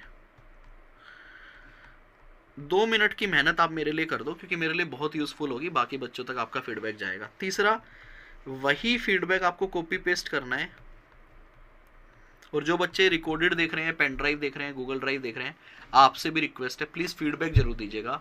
आपका फीडबैक बहुत इंपॉर्टेंट होता है मेरे लिए। ये आपको सीए कपिल गोयल दिल्ली एड्रेस कहाँ सर्च करना है सर? ये गूगल पे सर्च करना है, कॉपी पेस्ट कर देना सेम कमेंट सेक्शन कहाँ पे? यूट्यूब वीडियो में जो आप देख रहे हो, शुरू के 3 लेक्चर।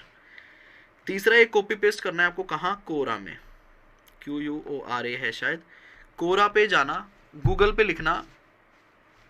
पे लिखना सीए कपिल गोयल सर कोरा, QUORA, वहाँ पे आ जाएंगे कि भाई कपिल सर कैसा पढ़ाते हैं, तो वो कोई बच्चा पूछता है तो उसके नीचे आप अपना कमेंट कर देना, वही कॉपी पेस्ट आप अपना कमेंट कर देना, या आप अपना कोई स्पेसिफिक आंसर देना चाहें वो दे देना। क्या ये 3 जगह मेरे को आप अपना फीडबैक देंगे? मेरे को प्रॉमिस करके जाओ, और मैं आज पढ़ूंगा भी और रिप्लाई भी करूंगा, और अगली क्लास में आपके नाम भी लूंगा। तो बताओ जरा मुझे कौन कौन फीडबैक देने वाला है। फिर मैं नाम लिखता हूँ, निशार खान। निशार, कल आपसे बात करेंगे, ठीक है जी। और पेन ड्राइव गूगल ड्राइव वाले बच्चे आप भी प्लीज जरूर दीजिएगा। हाँ जी, शुभम ले लेंगे। अंकित अग्रवाल, अंकित प्लीज अपना फीडबैक जरूर देना बेटा। और बताइएगा, ऑडिट इतना टेक्निकल है आज पता चला, thank you so much for your technical style to understand concept easily. Ajit Patnaik, thank you Ajit, please share your feedback on these 3 platform. आप प्लीज़ फ़ोटो लेना चाहें फ़ोटो ले सकते हैं ताकि आप भूल ना जाएं। विकास, स्वप्निल, मैं आप लोगों के फीडबैक आज की क्लास के बाद डिनर करूंगा तो ज़रूर पढ़ूंगा, मैं क्लास के बाद दे देना। अजीत हो गया, अजीत का। मयूर जोगी और साहिल, संदीप, चेतन ऑलरेडी शेयर, लेकिन फिर भी मैं लिख लेता हूँ, मैं रीड करूँगा आज आपका, क्योंकि रोज़ नहीं रीड कर पाता हूँ मैं। हर्ष, तो आज के स्पेशली आधा घंटा निकालूंगा। शुभम सिंगला,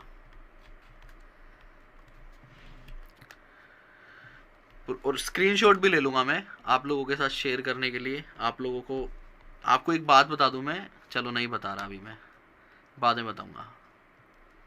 चलो जी, सभी बच्चों का बहुत बहुत दिल से धन्यवाद आज के लेक्चर में जुड़ने के लिए। मैं पूरी उम्मीद करता हूँ आप अगर मेरे साथ अच्छे से मेहनत करेंगे, दिल से मेहनत करेंगे, तो हम लोग बहुत अच्छे मार्क्स स्कोर करेंगे ऑडिट में। इसी के साथ आज का सेशन इतना ही। Bye bye guys, take care, keep enjoying audit with Kapil. जय हिंद दोस्तों।